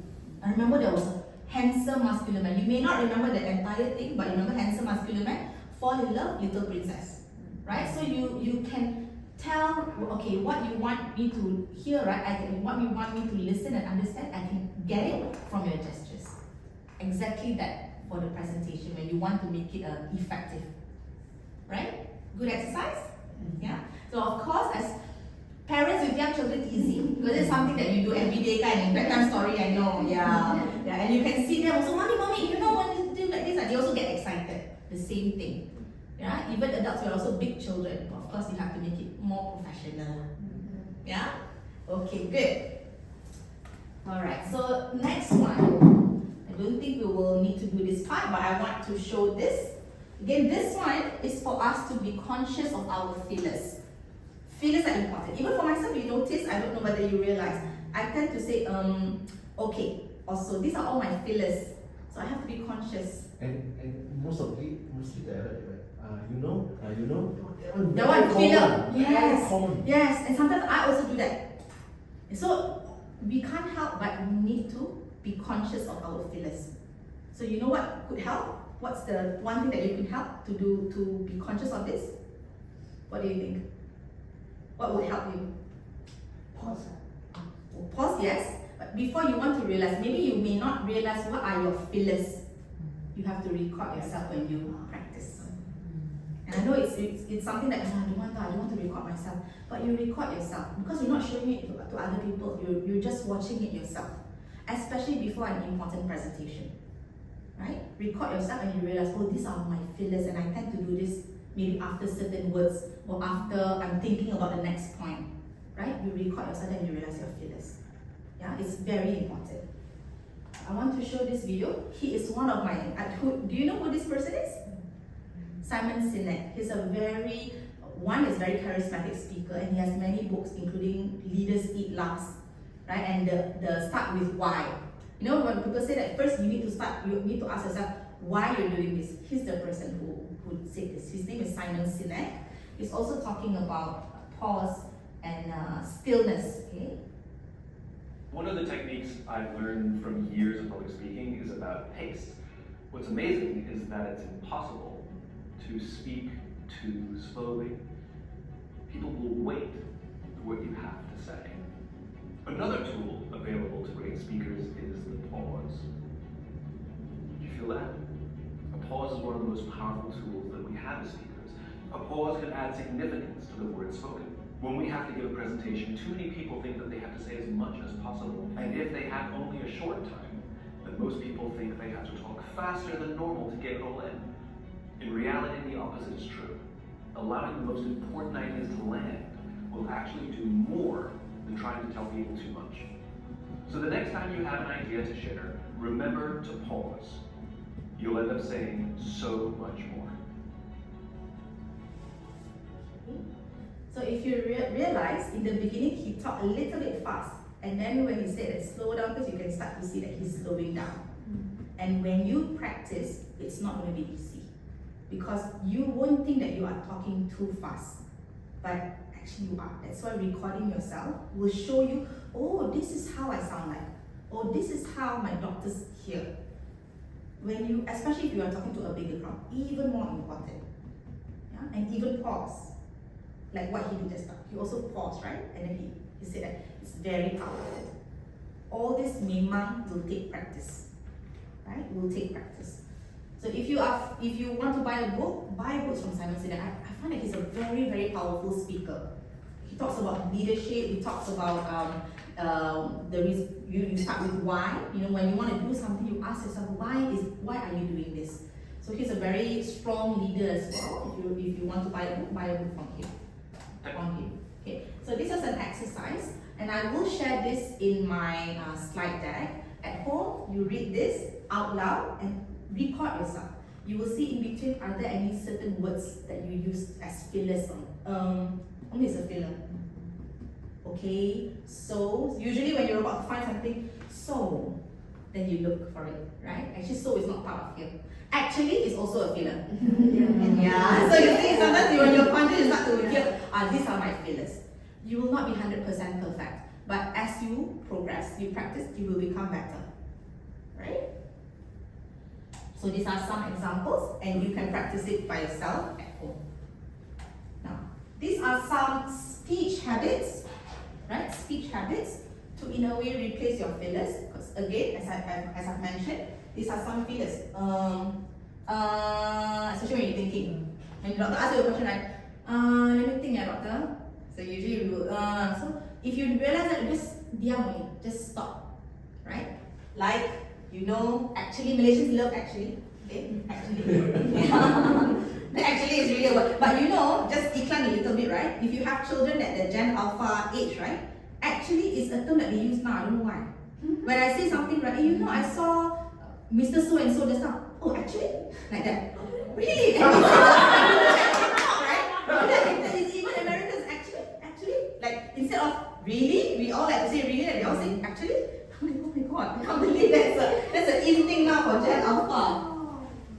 Now another thing is up talk. Now up talk is very common among Americans. Up talk is when you talk with a higher tone at the end. And I like to eat this, and I think you're very nice. So all that up talk. So when you up talk, it also reduces your confidence. And I want to be more confident. So is it? I want to be more confident. So usually Americans lah. Okay, usually Americans. But for Malaysians, not so much unless you follow very closely like any American shows. So if you have up talk, you have to be conscious, tone it down. Right? And weak words. Oh, okay, this one common, even for me. And I always tell, even for my children right now, right? Avoid those. I say remove those words. Like for example, just, maybe, I think of, sort of, even hope. If I can remember, I think I used that word also earlier, hope. For example, I hope you will listen to me. Or I hope you will find this useful. So hope is also a weak word. So instead of saying I hope, I am confident you will find this useful. I just want to remind you. Let's say I would like to remind you. It's very different. And again, this will take practice. Yeah, take practice. So you just have to be conscious about certain weak words like hope, just. So these are all weak words. Either you remove it or replace with another word to strengthen it. So another word. Like, So 6, 7. What mean is it? Oh my gosh. Am I the only one with general habits? How old is your eldest? So. 6. Okay. 6 is what? 6, 7. 6 have for sure one. 6 actually nothing. There's no meaning. It's just that whenever they say 6, they get excited. I say why? That's funny. It's just funny. But that also means so. What my kids say is 6, 7 means nothing. I said then if it's nothing, why everybody got so excited when they see car plate numbers, right? Yesterday I remember 2067. So we say 67, right? For them 20. Oh, 67. What is this? What is it? 67. Oh yeah, I tell you, I cannot keep up. Seriously, I cannot keep up. And because next week will be something different. Like last time was Sigma. Now Sigma no more already. It's Aura. Different. Sigma means like alpha person lah. Like macam if you Sigma you're damn good lah. Like Vincent is a Sigma. Now no. Let's say if you do something good, like, wow, so good like you. No, wow, Aura. Oh, your aura just increased. Wow, I have so much aura. I'm like, oh my god. Seriously. Last time I think very common is the skibidi, right? Skibidi or something. Now no more already. No more. Skibidi no more. 6, 7. 6, 7 is like really, oh my god, what is this 6, 7? I don't know 6, 7 is it? You ask her what it means. She don't know. She don't know what it means also. It's just like everybody. 6, 7. No, she asking me 6, 7. What's that? She asking me. Then what do you say? Then I Numbers think me. it's a vulgar word. Then I scold her.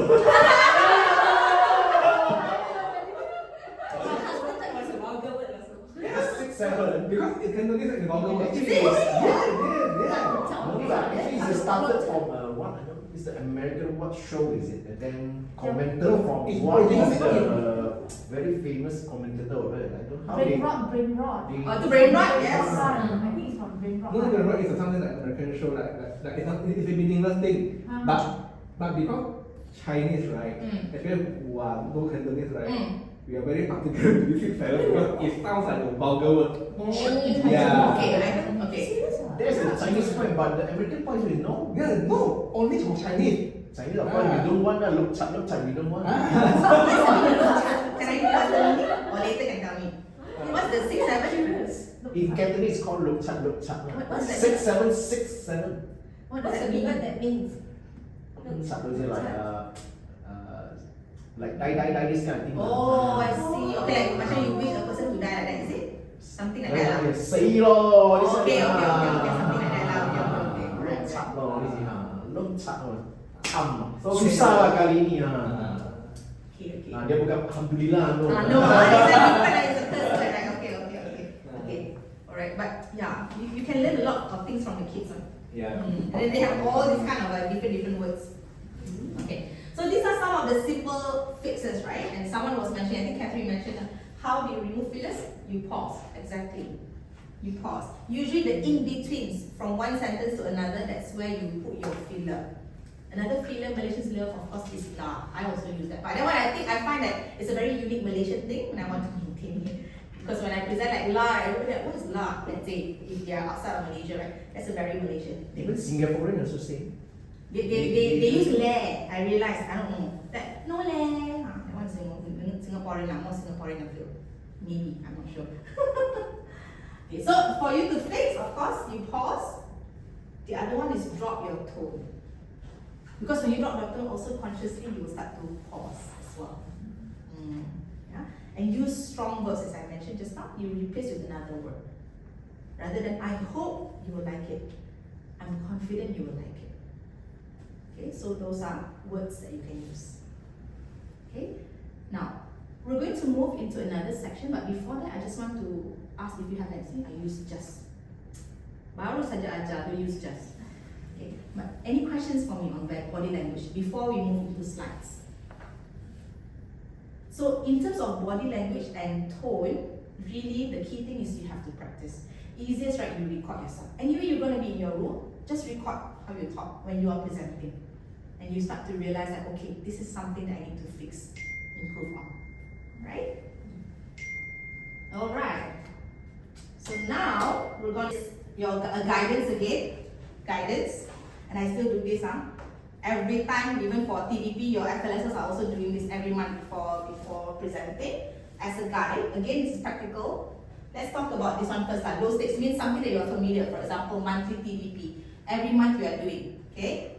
If you are new, for example, maybe fresh grad, just joined GSK. Next month is going to be the first presentation for their TDP. The preparation is 8 to 1. What does that mean? It means if let's say they need to present for 1 hour, the preparation is 8 hours. 8 to 10 hours exactly. Okay, now disclaimer, not the whole stretch, not the whole stretch. Right? For example, let's say, okay, just make it easy, you need to present for 1 hour. Means if you prepare 1 hour per day, it takes about 8 days to prepare as a beginner. Especially you are new. So it's not about half an hour preparation. Preparation takes a while. So it can accumulate. And I still do this. Even if, let's say for example, for someone who, let's say Rux, she needs to present to VP, she still needs to prepare. And I tell you, it's not 4 hours. She prepare 1 month sometimes, right? Over time. But that's how much time you need to prepare. And if the stakes are higher, for example, TDP, maybe you are doing it every month. But suddenly quarterly TDP, you need attend. Then as an intermediate person or advanced person, about 6 hours preparation for 1 hour. Not in one go, but okay, means let's say if 1 hour per day, for about 6 days, you need to start preparing for your 1 hour presentation. If it's 30 minutes, you need to prepare 3 hours. Yeah? So this is a guidance, and you should have this preparation. Don't prepare it one go. It doesn't mean tomorrow is TDP, right? Today, I will prepare from 8 a.m. to 8 hours later. No, right? Over time, right? Okay, I need to prepare 1 week ahead. So 7 days ready, or maybe 2 weeks before. The more you prepare, better for you, right? Because even for experienced presenters, it's not about doing the slides anymore. It's about refining already. How do I make it more impactful? How do I make it more impactful? Okay. So high stakes presentation, for example, maybe marketeers do they need to justify maybe an additional marketing headcount next year. So those are things that are high stakes, right? Then of course you require extra preparation. Yeah. So guidance for you. Usually I tell people around 8 hours for 1 hour of preparation. Preparation for 1 hour presentation is about 8 hours. As you become more senior, then you can reduce, but it's still about a few hours of preparation. Okay? Boleh? Okay. Any questions on this? No? Alright. So actually this is in a way the end of our session. But before that, let's do a quick recap. But if you have any questions and on any of the part of the slides. Maybe just share on this part preparation. I think me and my friend engineer also facing a similar situation, like we come to VP presentation or when we want to prepare for the RAS level, C level, right? All this preparation is very important. I think for your TDP also the same thing also moving forward, or I think past experience also, right? Because it's not about the presentation. Presentation is one thing, but preparation is more important than the presentation. Yes. Because the more you prepare, you'll be more confident on the presentation. Even you are getting asked something that outside from your point, right, from your side, but because you know all these things already. Yeah. So myself, usually 8 to 10 hours is quite a norm for me, because usually I always get it inside when I go field work, and then I will create crowd story. What should I tell? For example, this month I know that I will say drop. So what should I present to cover up a lot of things? What the challenges to make it nicer for the next activity? Yeah. So all these things need to cover, and then I have insight, and then how to make it nicely, and then so that when you come to presentation, it doesn't look that bad. Yeah. Yeah. So actually, yeah. So I think as I always to you all, when things good or bad, it depends on how you present it. Yeah, how you present it. When of course when you good, right, you can present extremely very well. But if you bad, right, how do you present that? It doesn't make it like so ugly. Yeah. Yeah. So this all comes to preparation and how you present it. Yeah. Yeah. Thank you so much for sharing that, Vincent. And it's true, even for myself and Vincent, right? That's why we always help each other. And usually when it comes to bigger presentation, right? Sometimes it's 1 month before or 1 week before we have presenting at the log level. Before that is at the FLSL level. So the preparation can take a month, right? So this is actually quite okay.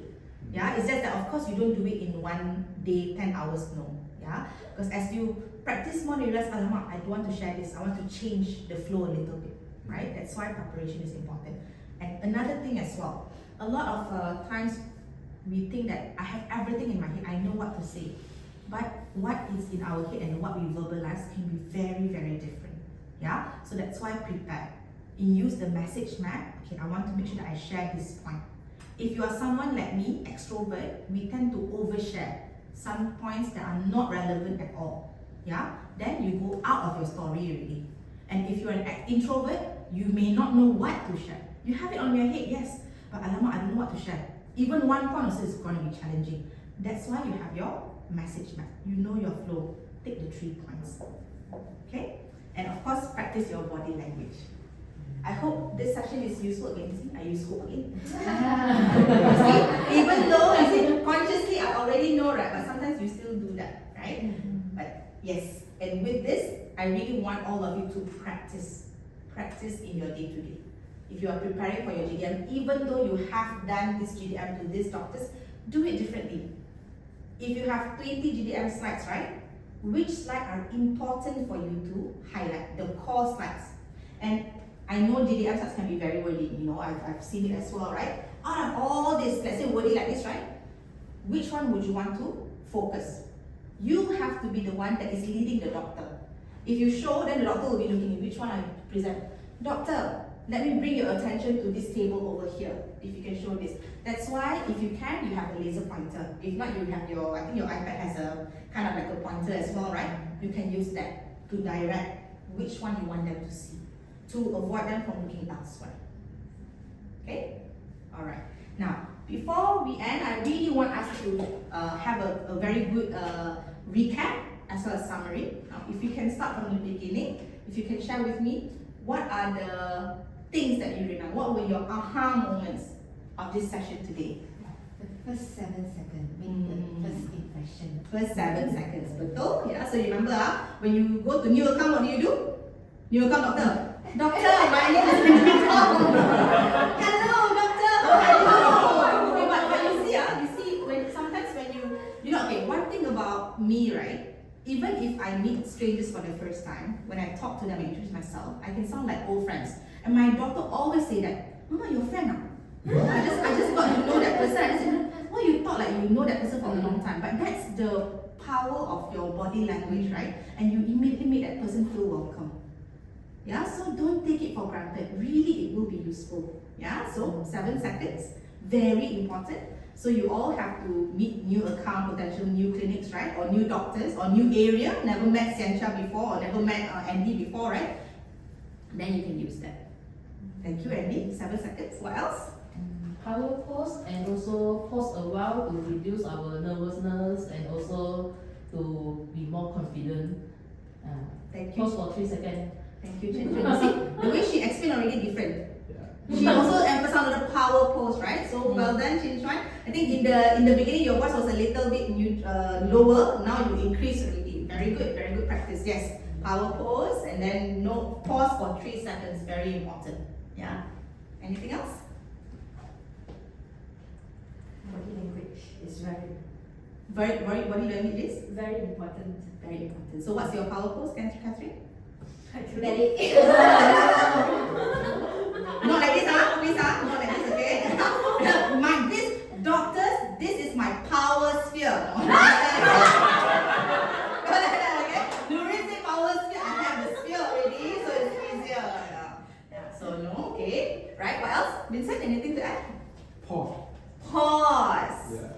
until now I still think that this is the most powerful lah.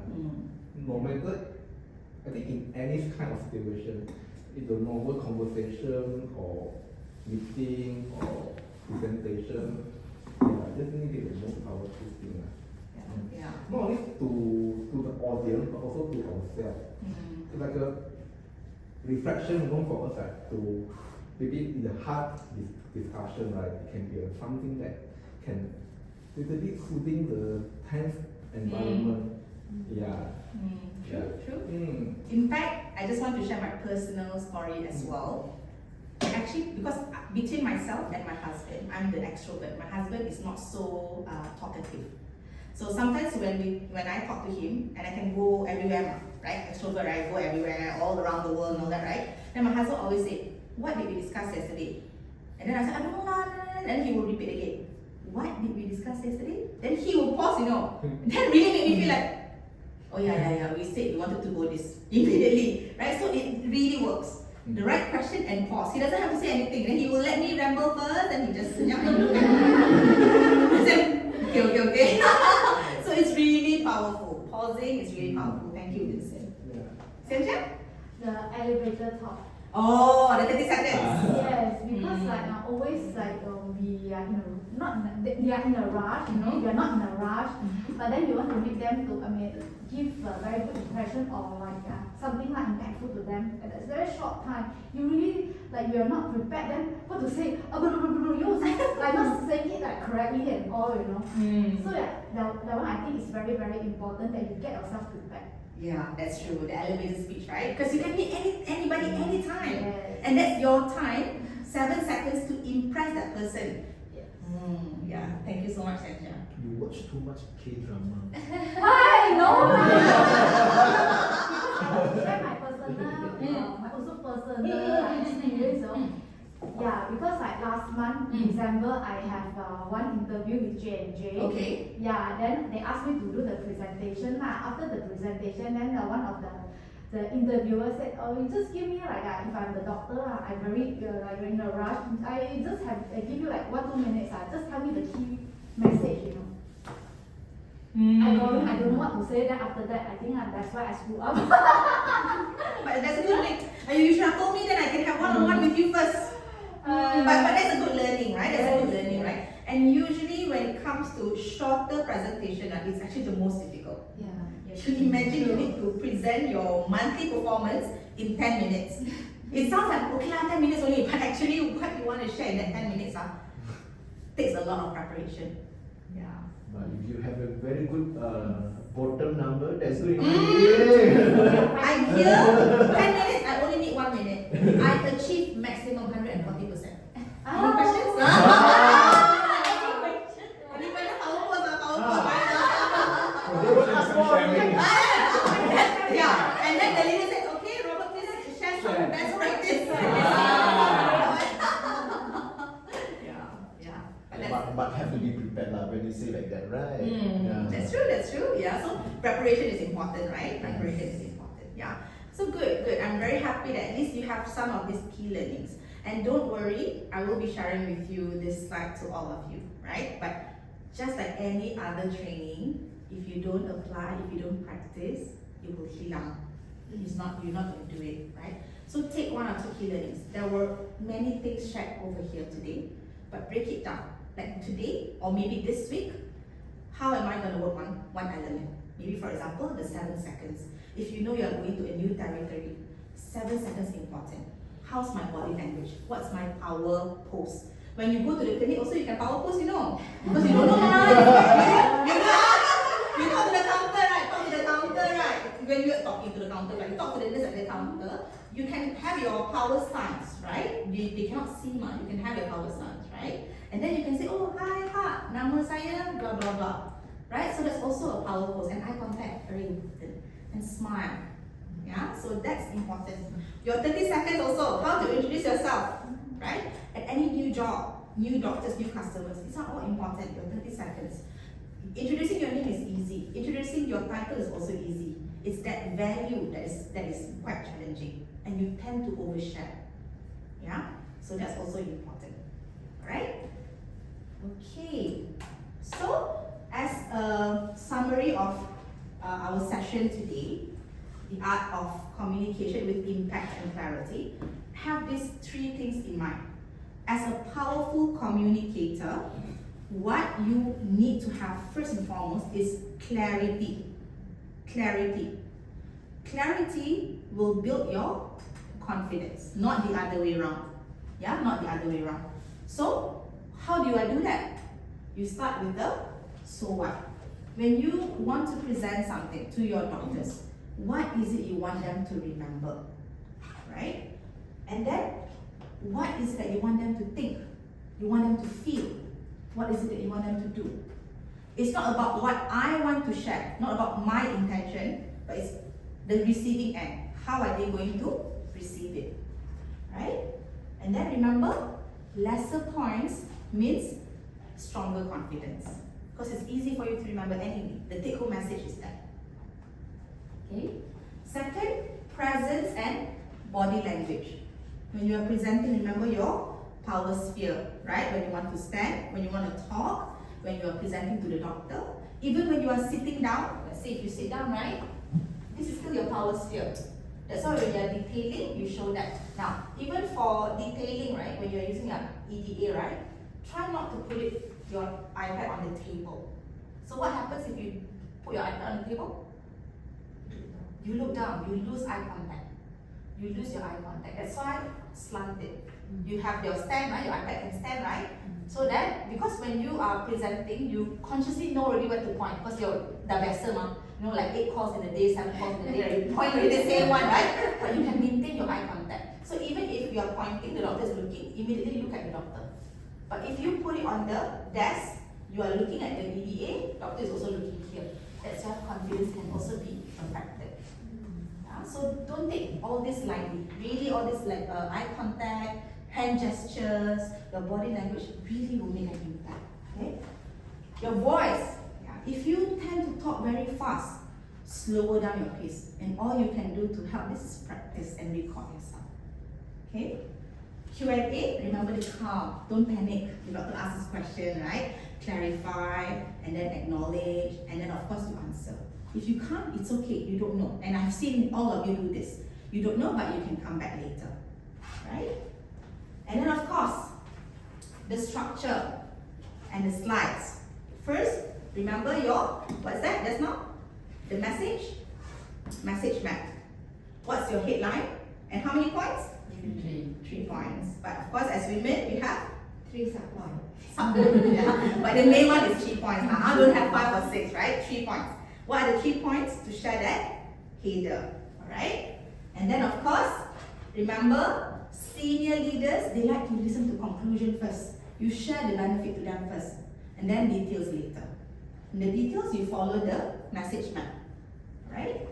And then you signpost.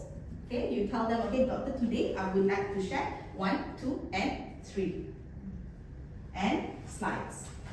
Unfortunately, if you're presenting fixed slide, you can't do much, right? That's where you need to be able to be familiarized with it. You point which one that you want them to remember. But if you are creating, remember the number? What's the number again? 555. Exactly, 555. Yeah? And then 10, 20, 30. Yeah? Now, if you need to present very impactfully, you know what's the ideal amount of time to present? It's actually 18 minutes, 1 day. TED Talk speakers, right? They present a topic for 18 minutes. That's the most impactful. Yeah, that's why actually presenting within 15 minutes is a good time. Longer than 20, 30, you can start to see people start to lose focus and all that, and you have breaks in between. You seem that you want to share something personal. Please share. Impart your knowledge to us about Robert. Let's say it's more than 50. Sure, you kena already. More than 15, sure kena. Kena already. Sure kena because restless. Because restless. Every bang kau yes, semua. Yes, that's true. So actually when you are doing your DDM like 30 minutes, right? 15 minutes is good. It's good. Another 15 minutes is Q&A and whatnot, right? That's the important time for people to absorb what you have to say. That's why in the 18 minutes, you have to be very sure what is it that you want them to remember. Yes, Robert, that's why you want to say something. No. No. I thought you want to add something, but okay, alright. Because my experience for more than that is Teruk, huh? not a good one. Not a good one. Please share. What was the... Many unexpected things will come up. Oh. More than that. Better keep it short and sweet. Betul. Yeah. Then they can remember what you say. Yes. And also at the same time, so get a decision from them as soon as possible. Then boleh cabut. Yeah, Don't exactly. leave long, then they have a discussion among Among doctor. the- Mampu eh. I agree with you. Yeah. That's why now, right, they change to this type of you can see conclusion, rationale, and next step. They change the sequence. Last time, the traditional way we tend to start from background, introduction, then diagnosis, then come to the data thing, right? Then key with MMS, everything. But now you can see some of them they're presenting the other way around. Summary, conclusion first, then that's the part because we know that in the beginning, the 5 to 10 minutes is the most people to focus, right? So they make it as a conclusion in the first place, so that for those who are interested to know more, they okay, straight away they okay, this is the thing that I want to know more. Then after that, okay, so if you guys interested, maybe I can share more with you later. Yeah, so you zoom down, okay, come to your data, come to the diagnosis, then okay, recap again, take away, done. Yeah, that's true. Because now people So not it enough actually time. depends on how well you know your audience and what is the audience that you want marketing to. If small group, right, you know that okay, this group know my point already, know my product very well already. So maybe, yeah, I just do a recap and then see how to move around with the environment. Still okay, then okay lah. So you can just make it short, 10, 15. If you think that okay, I need to elaborate more, go ahead. Yeah, depends on the needs of the audience also. If they're small group, that's why small group tend to be more. I like it. I prefer small group because you can customize their need, the audience need. Yeah, because we already have all the information now. But it depends on how we how we sell the thing now. Yeah, we can make it set A for 15-minute talk, set B for 30-minute talk, set C for the 1 hour talk. Yeah, so you actually can customize it to them already.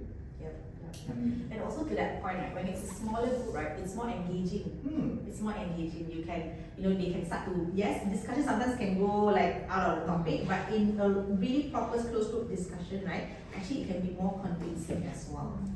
And I just want to add on to what Vincent mentioned, right, and this is true. Sometimes you are doing the same presentation to the same crowd, right? Now, you can still make it impactful, right, because you have presented this maybe a month before. Then before you start, as your powerful opening, you can ask the crowd and make it interactive.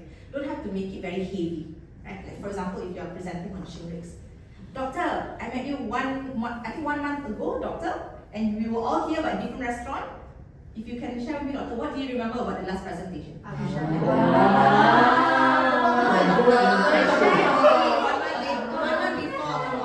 do you remember? It's okay. Then if let's say they share something, right? Then let's say because you want to make 3 points, then doctor say that Shingrix can be used as treatment. Let's say the wrong answer. And then another doctor say, oh, Shingrix cannot live vaccine, for example, right? All this wrong information. Then you use that. Well, doctor, then I'm glad that we're having this discussion today, and I'm here to ensure that you are going to be more confident and clear about Shingrix. So then you can start to highlight on what are the important things. So if let's say doctor think it's a live vaccine, then you can start. Well, first of all, you don't want to correct them, right? Because then it can be macam you don't want them to be defensive, but you look at the crowd, right? But you can use common terms like it's quite common that people may think that Shingrix is a live vaccine, for example. But let me assure you, doctor, for your elderly patients, you can put them on Shingrix because it is a non-live, doctor. It's non-live. And then let's say, for example, you can use for treatment. Doctor, that's why I'm here today, doctor. Because Shingrix, you are an expert in treating patients, doctor. Now we're going to have something to complement your practice, doctor, to prevent. Now it's prevent, doctor, something like that. So of course, doctor will think that you will compete with me, but you are trying to put it right to support them. That's where you need to prepare. Yeah, so you can start that by asking questions, 1 or 2 questions, not to put them on the spot. So you ask simple questions just to test them. Then you can start your presentation. Okay? Alright, any questions for me? Okay? Okay, good. Alright, thank you very much, everybody. I want to give hands to everybody. Thank you so much for participating. I know you're all hungry, but I want to take photo. Is that okay? Yes. Jom. Thank you so much.